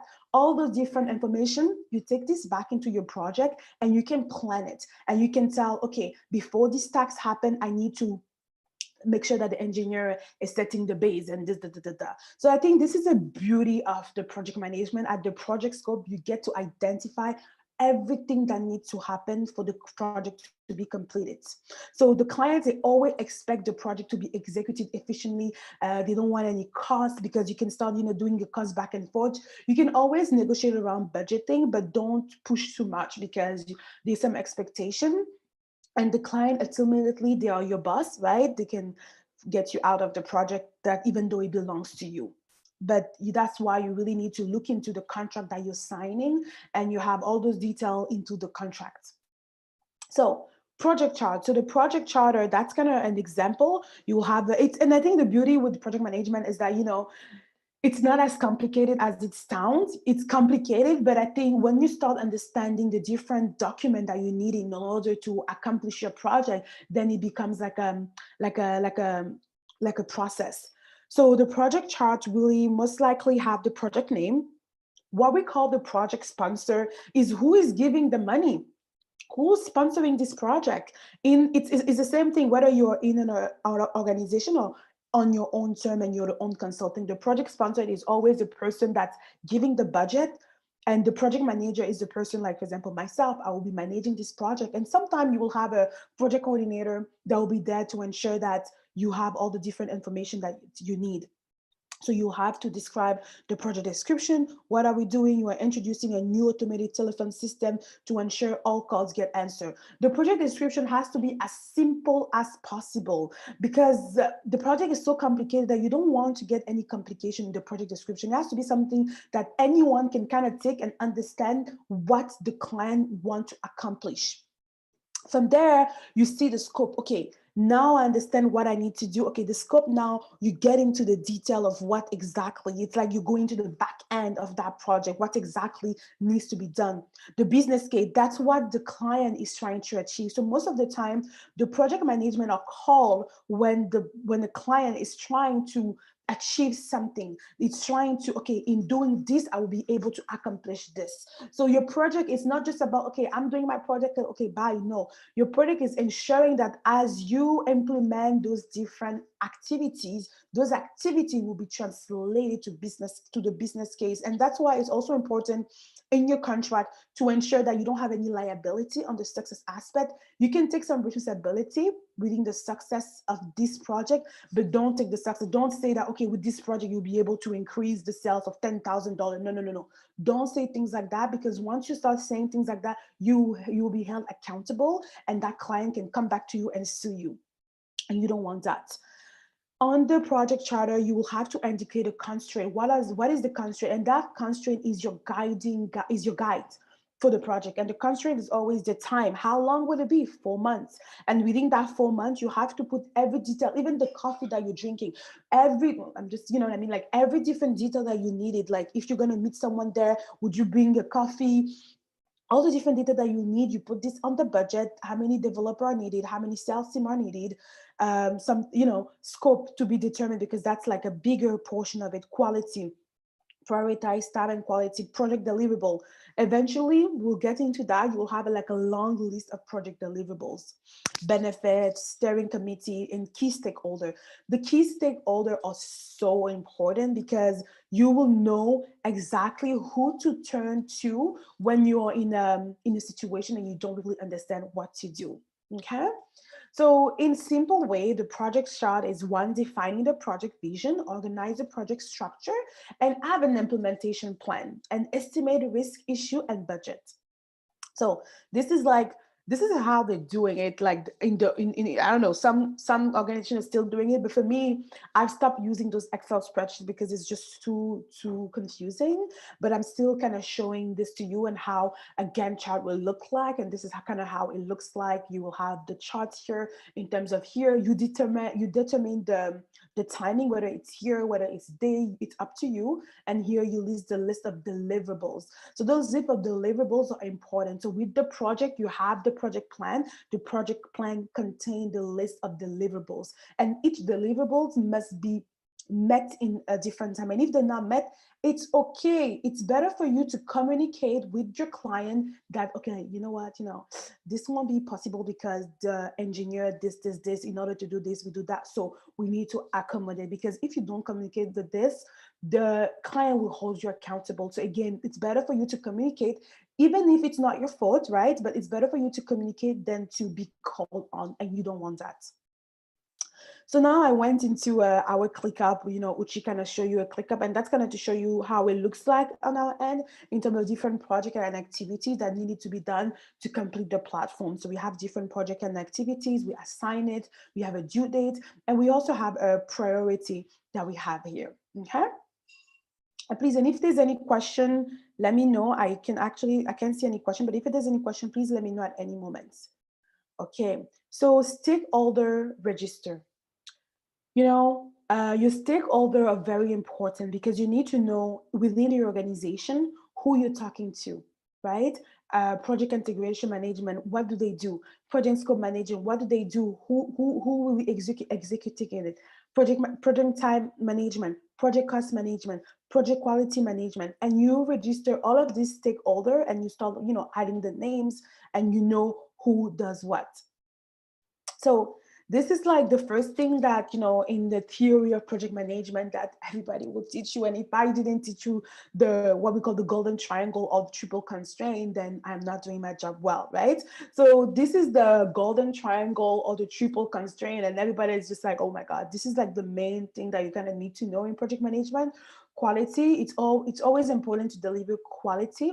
What's the level of quality that must be deliverable? What's the level of quality that each deliverable must have? Because again, it's not just about delivering a project, it's also about ensuring the quality and having quality assurance and control. Cost, what's the budget constraint must be delivered? What's the amount of money that we have? Schedule, again, what's the time frame do we have to deliver? You need to know all of those things, the scope. You need to do all of those things, but again, we have this new thing that we call the double triangle. So at the same time that you have quality, you have schedule, you have cost, now you also have resources, you also have risk, and you also have time schedule. So those things are very important. And the double triangle, it's really a project constraint, sometimes measure the client satisfaction as well as the team satisfaction as a two-way approach where the three other prompts of a new triangle along with processes. This notation can be especially helpful when delivering a software solution for a client, because you need to ensure that your team is doing well, especially for a software client, a software product, that your team is doing well and that the client is also doing well. Because if your team is not doing well, what's going to happen? Well, the project is crashing and you don't have time to train, to bring new people. It's actually going to affect your time. So that's why resources are very important.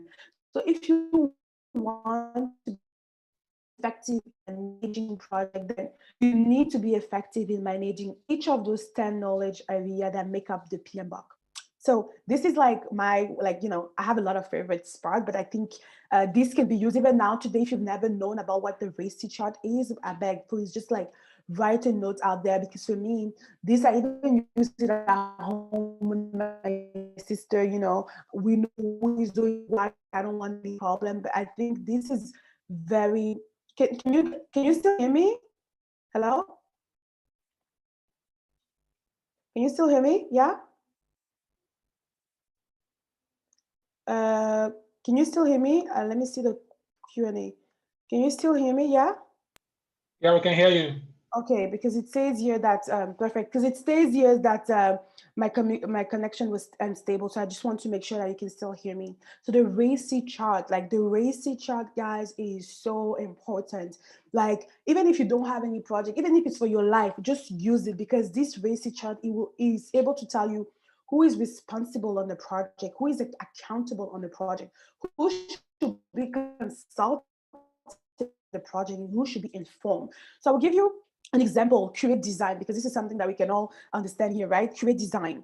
So as we create a design, you know, project manager, consultant, architect, contracts, and client, who do you think will be the responsible one in creating the design? It will be the architect or the designer. He's responsible. He went to school to study it. He has most of the skill. Most of the time, responsibility is the person that has the skill and the person that's empowered.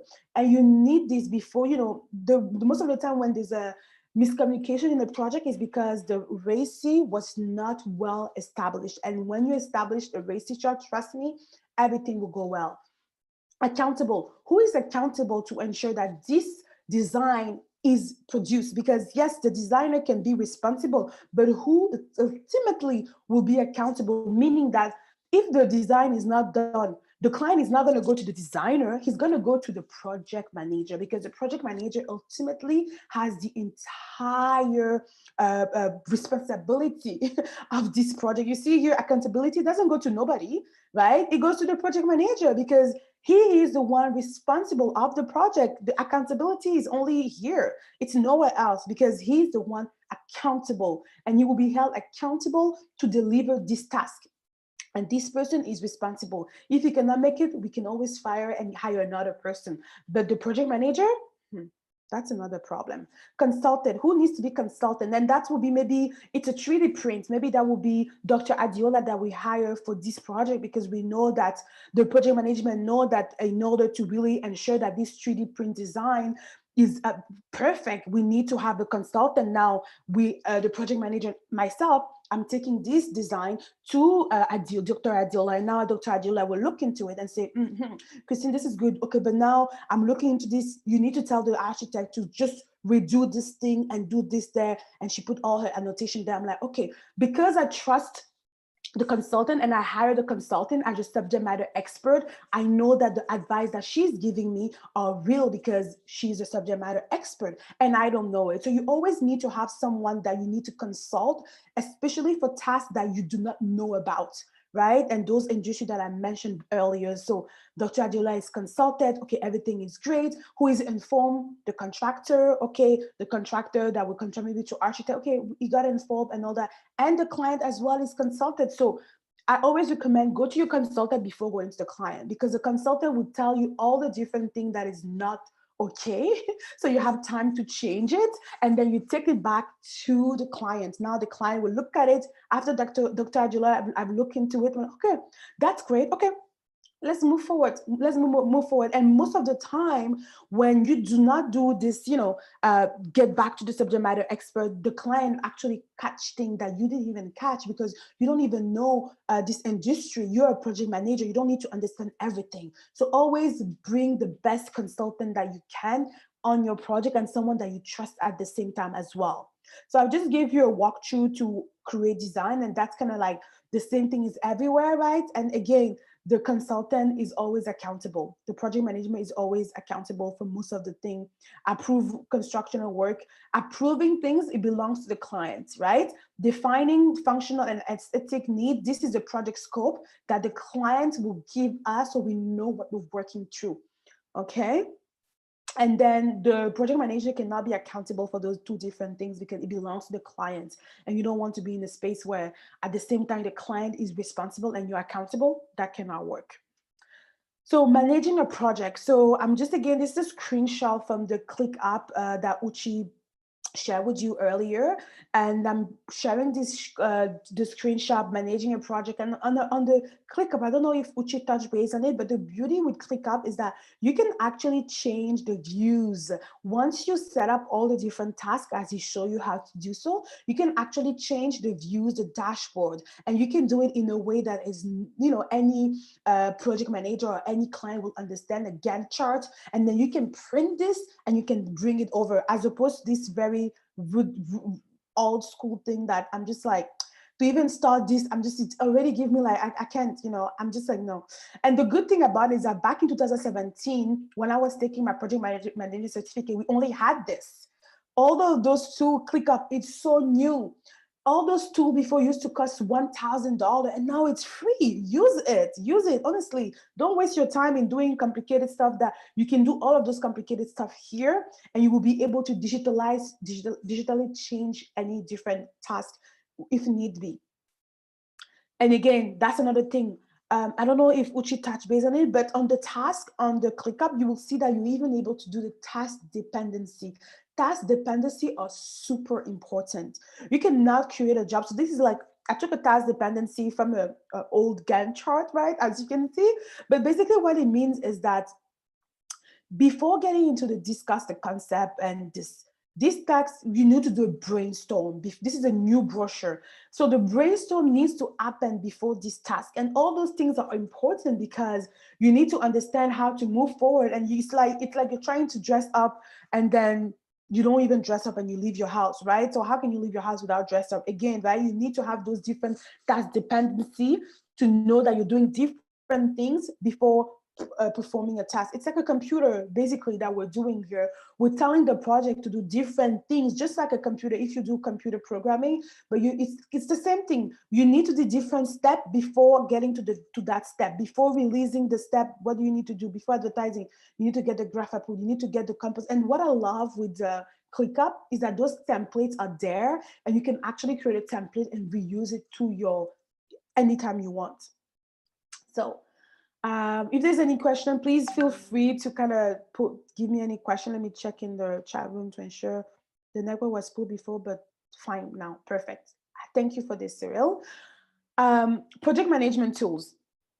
So project management tools, there's two different tools, and I guess today Uchi really chat about the ClickUp, but there's also this tool that's called Monday.com. And I don't want our presentation to be biased. We're not sponsored by ClickUp, or no, we're not sponsored by them. It's just happened that it is a tool that we're using at Africa Hacks, but I also want to give this opportunity to kind of overly introduce a Monday app, because project management, if you don't have the tools, you can manage your projects. So Monday.com vs ClickUp. So Monday.com, it's basically a cloud-based work or organization structure where teams create workflow apps in minutes to run their process and project. ClickUp is a fundamental new way to work, bringing separate apps like task, docs, spreadsheet, goal, tracking resources. And the good thing with ClickUp is that it gives different approach. And again, ClickUp has 4.7 points. I mean, it's kind of the same thing, right? It does kind of the same thing. But the one thing that we're seeing here is that the window phone app, it's not a window phone app yet, but I mean, who has window? I don't know. But it's an iPhone, Android, web-based, and if you have a window phone, you're still okay, still fine. But I mean, it's not a big deal here. But I'm substance that maybe Monday and Microsoft are working together. And typical customer, they're kind of the same. They're the same tools. They really, it's not really, there's not a big difference with them.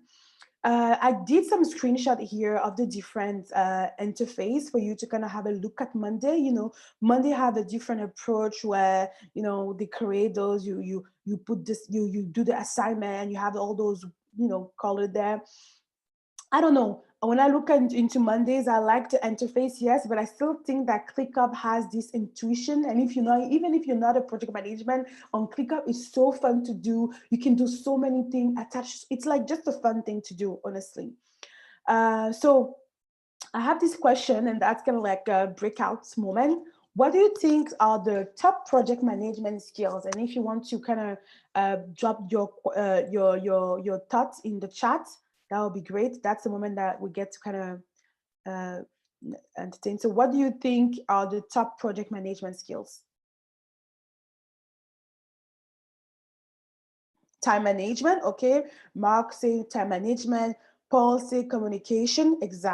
I agree, because if you're not a great communicator, then you won't be able to to even be comfortable in telling your client that we're not going to be able to deliver, right? Okay, process design is very important. Exactly. So exactly what's the next step before we get to a certain step. Organizing skill, exactly. Yeah, I agree. Budgeting. Honestly, if you're not good at budgeting and you have a project, I would recommend you to hire an accountant, because with the budgeting that Al Bashir just say, if you don't know budgeting, just hire someone that understands. Oh, I love it. Moses say emotional intelligence. I'm so glad that you share it. I'm just going to give you a little bit of so when I did my project management certificate, guess what? We had to do a presentation, and my presentation was around the future of project management. It was around the project management and the emotional intelligence of a project manager. And I actually went to interview top C-suite level executive in my company back in the day, an investment company, to talk about emotional intelligence. And emotional intelligence is so important because, you need to understand the room. You need to be able to, change the tone of your voice, like what I'm doing right now, to ensure that you're able to convey all the different delivery and also resolve any issue at the table, and also be a type of person that people will go to as opposed to be a person that people will run from.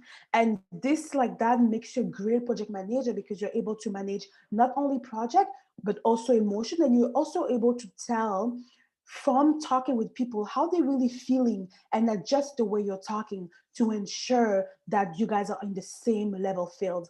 Interpersonal skills, very important, and they all feed into emotional intelligence. Be able to be very comfortable. Those project manager in the software industry, computers industry, they start understanding that emotional intelligence is so important, because software engineers are really coding most of the time, but you also need to understand that, are you okay? Are you not overwhelmed? You need some time off, and all those different things. Because if you're not able to tell this, then you might have some still down the line. Budgeting, conflict management, exactly.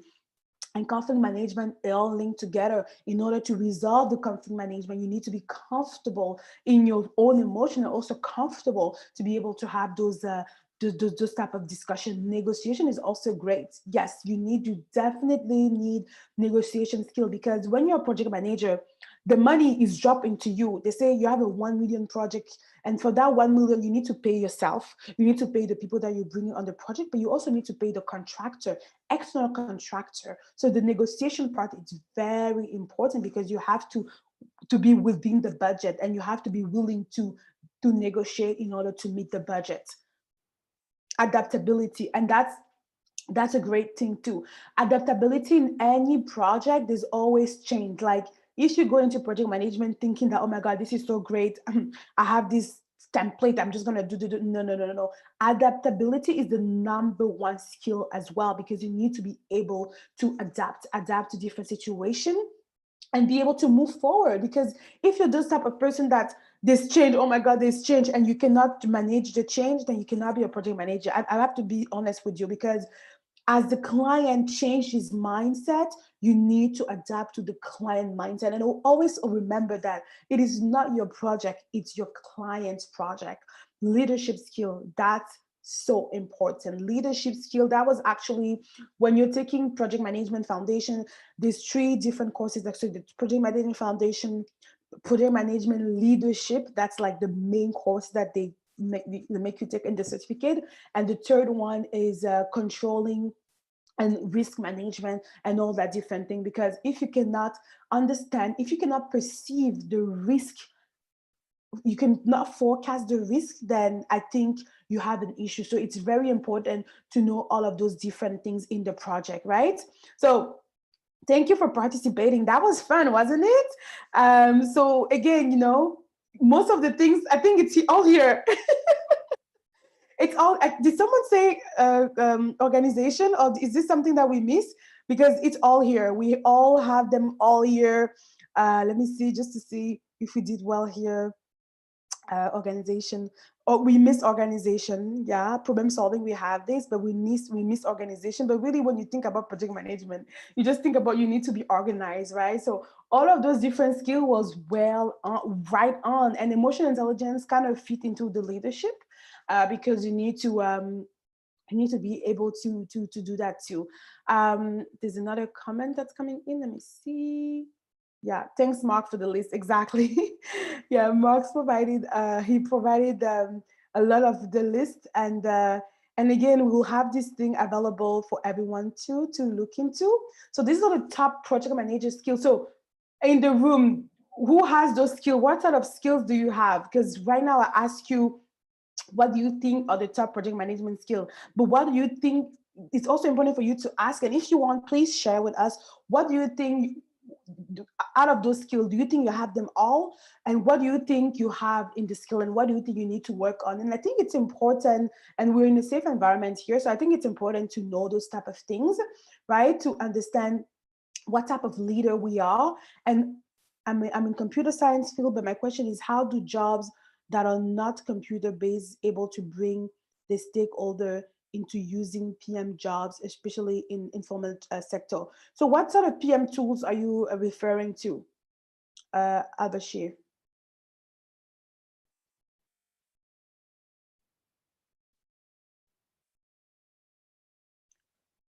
What sort of can you hear me? What sort of PM tools are you talking about? The one that we're sharing today, or you're talking about the traditional one?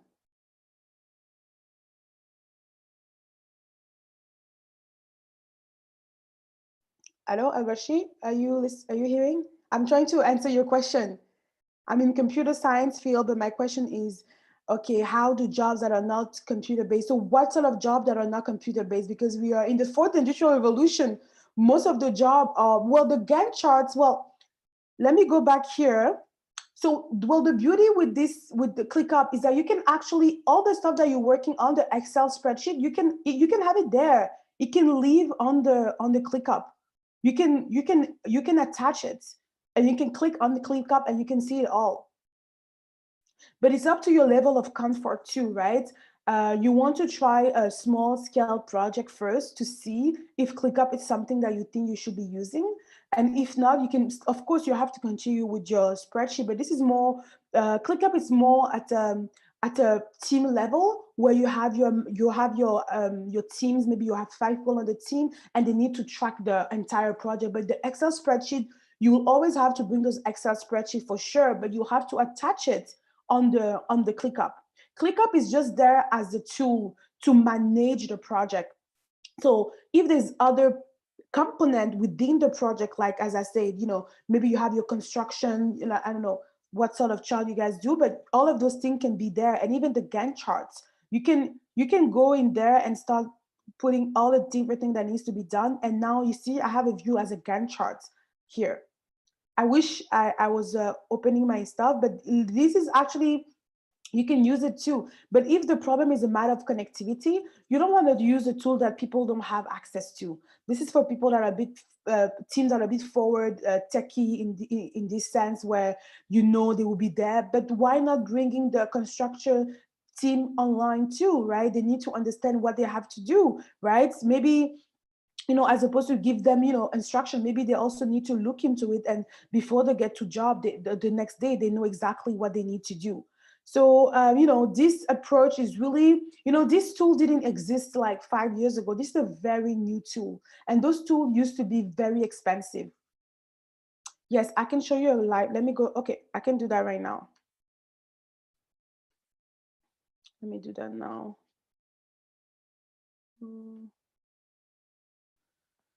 So let me see if this is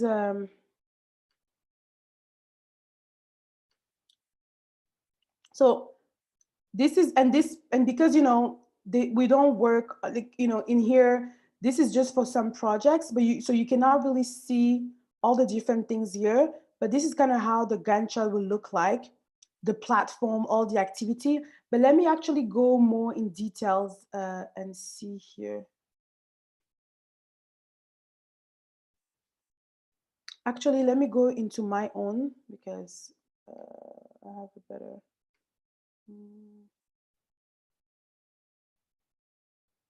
So basically, the way it works, right, is that at the end of the day, you come into View, and then you can add different view. You can add a mind map. If you're doing a brainstorming, you can add a timeline. You can do a workload. So let me add those two different view so that we can have different view, because workload is also used in the construction industry.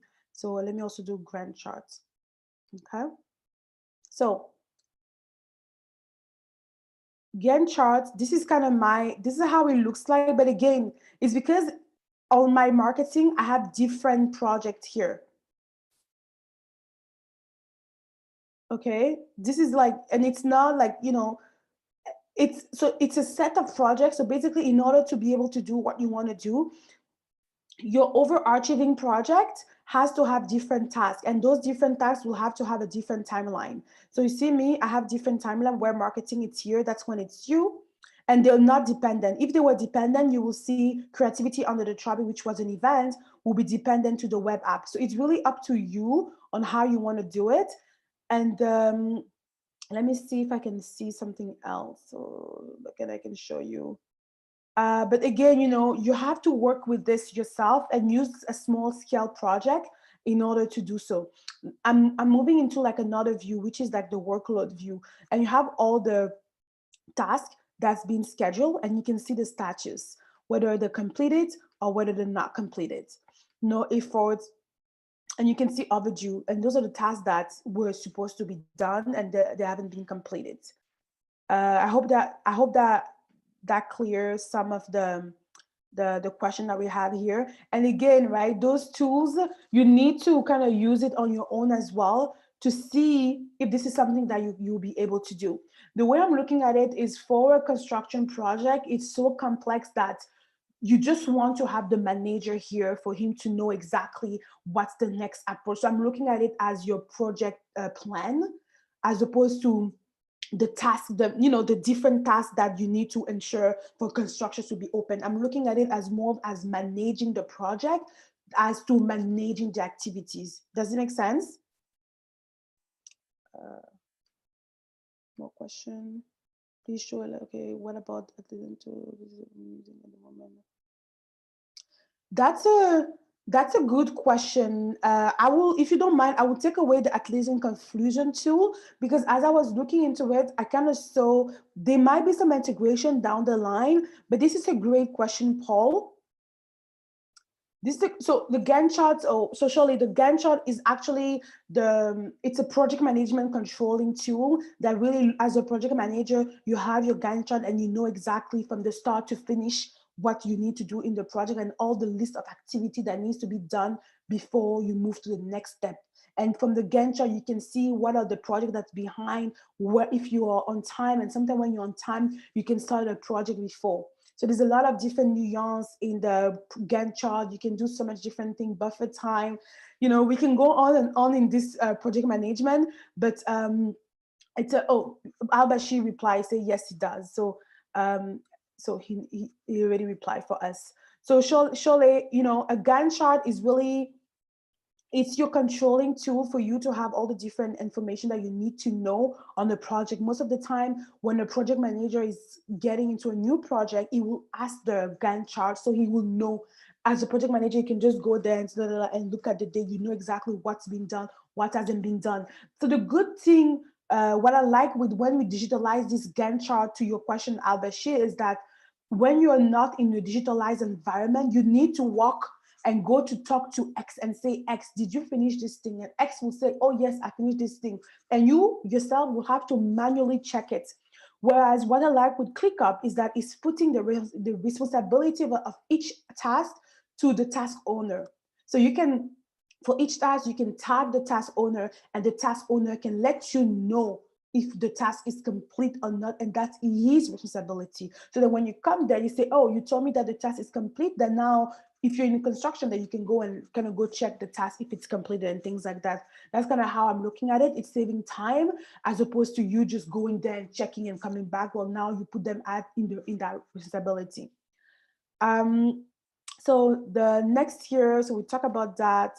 We talk about ClickUp, and we talk about Monday.com, which is also another free app. And those tools are free, but you know, those tools, they will ask you for different feature, and the different feature that's going to ask you. And you see typical customer, mid-sized business, large enterprise. A lot of enterprise are going into it. When I was working at the investment company, we use Workfront.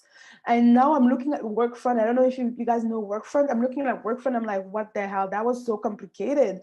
Whereas this, it's more like I think it's more intuitive, and you can kind of do it on your own. Now I'm going to move on to the next slide. So that's a Monday interface, as I said. And then we spoke about that.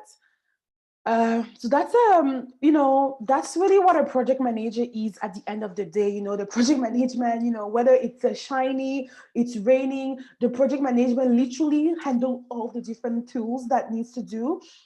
He will you know, he will ensure that everything gets done, and he's going to be eventually, I like this picture.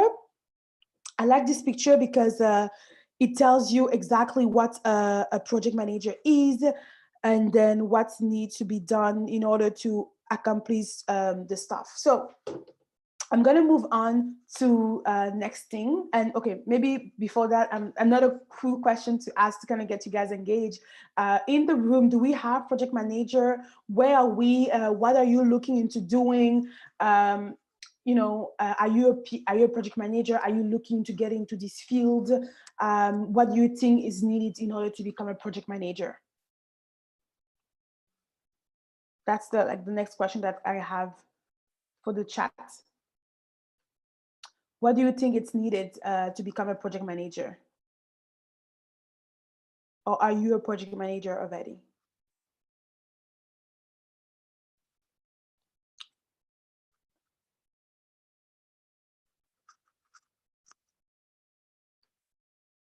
Hello? So the question is, just to kind of like, you know, to get chatty over here, what do you think is needed to be a project manager? And are you looking to become a project manager?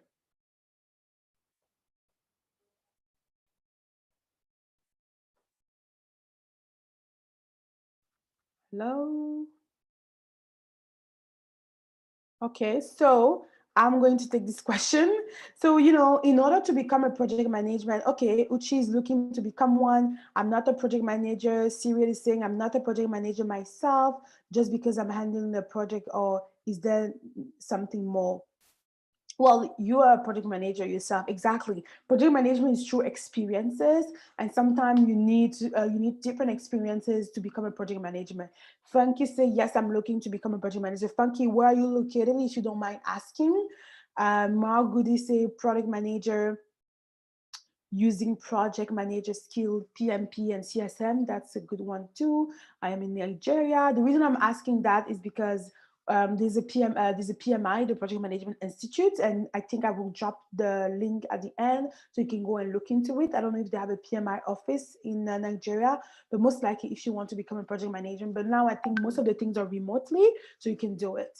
I'm a certified project manager, but I haven't worked in project for a while. Okay, that's what Bucky said. You know what, Bucky?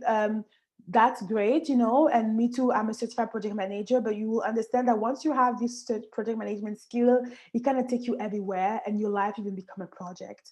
Al-Bashir say that he's a fresh grad and feel like I need to deepen my software engineer skill with experience before being able to manage project. Well, you can do that too, but most of the time you become a project management with experience. So for example, when I took my certificate at the University of Toronto, all of my classmates were engineers already. And to your point, they were looking to deepen the the management skill because they have already done the software engineering skill. So I get your point. You should stick with the software engineering team. And if you want, in order to get some seniority level, that's when you go and get some project management certificate. Funky, I'm a lawyer, so wondering how easy it is for me to switch Well, I mean, if you're a lawyer, then I mean the risk part, there's a lot of transferable skill with project management. And as being a lawyer, there's a lot of different things that you can transfer: the risk, mitigating the risk, controlling the project, having the authority on the project. Those are very important skills that when you're a lawyer, you can transfer and becoming a project manager. And again, even in the lawyers, they need project management. Like people are saying that the way the lawyer field is moving to cloud-based system, right? So you don't know that you may have something right there. Paul say here, I'm currently working on a project to reduce some operational costs in our business. Does that make me a project manager? Yes, it makes you. So in project management, there's different terminology that's used, and this one is look like you're a project. So you'll be like in the cost. You'll be like in the project coordinator, cost coordinator, where you're looking at operational costs. And again, once you manage the cost of a project, you can be you're a PM, like you're a project manager. Okay, there's a Nigerian PMI chapter. You can join via PMI. Oh, perfect, Tunde. So there you go, Funke. There's a Nigerian PMI chapter that you can join via PMI.org. I want to transition to a business analysis. Yes, I think as a project manager, that's the transition that is very easy to do as a BA, and they also have an institute. There's a different route for product management.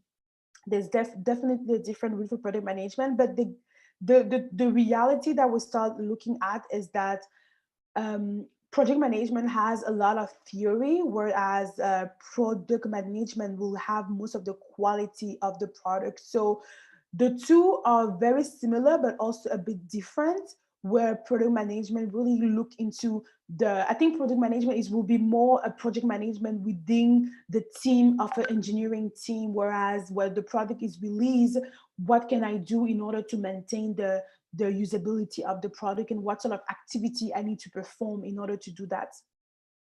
You can have a both BA and PMP certification, but there is need to have a more defined route for each person, definitely. So in the next slide here that I have, what is a project manager? The project manager is a professional in the field of a project management. Project manager have the responsibility of the planning, procurement, and execution of a project in any undertaking.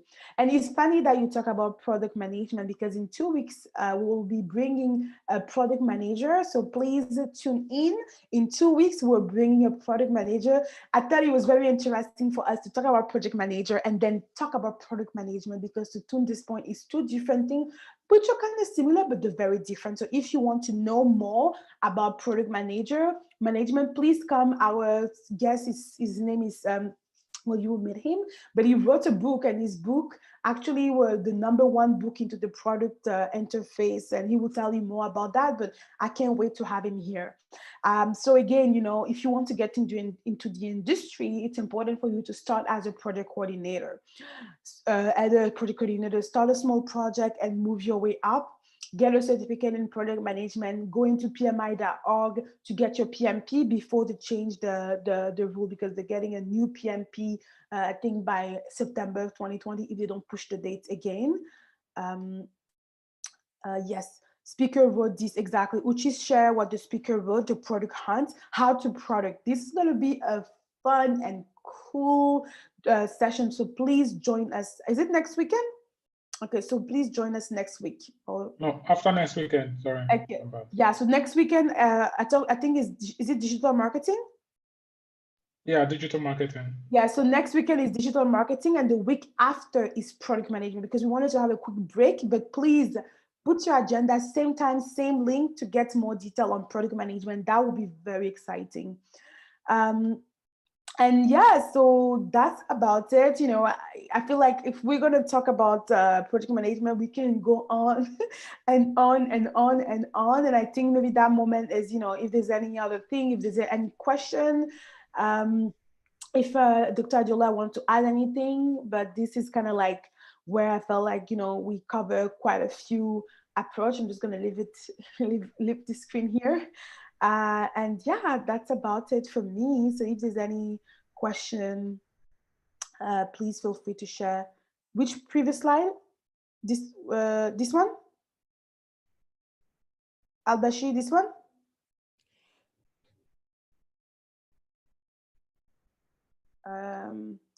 Is it this slide that you want, Albashi? Okay, perfect. Yeah, so, I'm very happy about, project management. It's something that, it's important. It's a life skill, once you have it. And, if you're not interested to get into project management right away, but you just want to, go around this, idea, please use ClickUp for any different things that you need to do, whether you're a lawyer or you want to have your house redone, even if it's for a personal project. Most of the time, as I said, I went as a project manager for a personal project because I felt like I was interested in so many different things and I wanted to just ensure that I keep my focus. So that's kind of how I went into project management. So thank you so much, Christine, for leading us today. This is very insightful. I think it's pretty good that you got to share the regular project management approach, and then there is the tech approach to it. This really is something that people do need. So whether this is needed for your career or for your personal life, to just be able to organize things better, to be a better person, to be able to help yourself in terms of understanding how do you climb. I think with this skill, you'll be able to do a good management of your day-to-day activities alongside your professional life. And we want to thank everyone who has been able to join us. Uchi, thank you for walking us through ClickUp and for all the different tips. While you were going through that, I started thinking about STEM Hub also migrating to ClickUp. So this has been very insightful for me, to say the least. Thank you very much for sharing with us today. Our audience, as you know, this is streaming to YouTube. If you're interested in rewatching the series or to rewatching this particular workshop to be able to kind of understand, or at least when you're trying to navigate your projects, it's available on YouTube for you to rewatch. As you heard from Christine, next week we'll be moving on to digital marketing. So digital marketing is becoming one of those life skills that we all need. So whether you're selling a product or you are just trying to understand whether your time on social media is worth it, I think it will be something that I will encourage you to try to attend. As we build our portfolio for tech skills, yes, everybody will not use everything, but it's good to be aware of what the changes that are coming to us is like, so that we don't get to leave you behind in one area while you're a master of the other area. Well, thank you all for today. Do you, Uchi, Christian, any last words from STEM Hub side? We appreciate you staying with us till the end of the program. We hope that you'll be here next week with us. And we hope that you spread this news to your colleagues, to your friends, to anyone that you know who can utilize this free masterclass to help their portfolio get a little optimized and be better in their career. Thank you. Last words from Africa Acts team? Yeah, for sure. So yeah, thanks everyone for joining. Yeah, check out our Twitter and also STEM Hub Foundation's Twitter for more information about future events. We're going to keep you updated there. Thank you all. Have a wonderful rest of your weekend, and we will see you again next week. Christine, that was really remarkable. Thank you very much. Thank you, everyone, and see you soon. See you next week. Bye.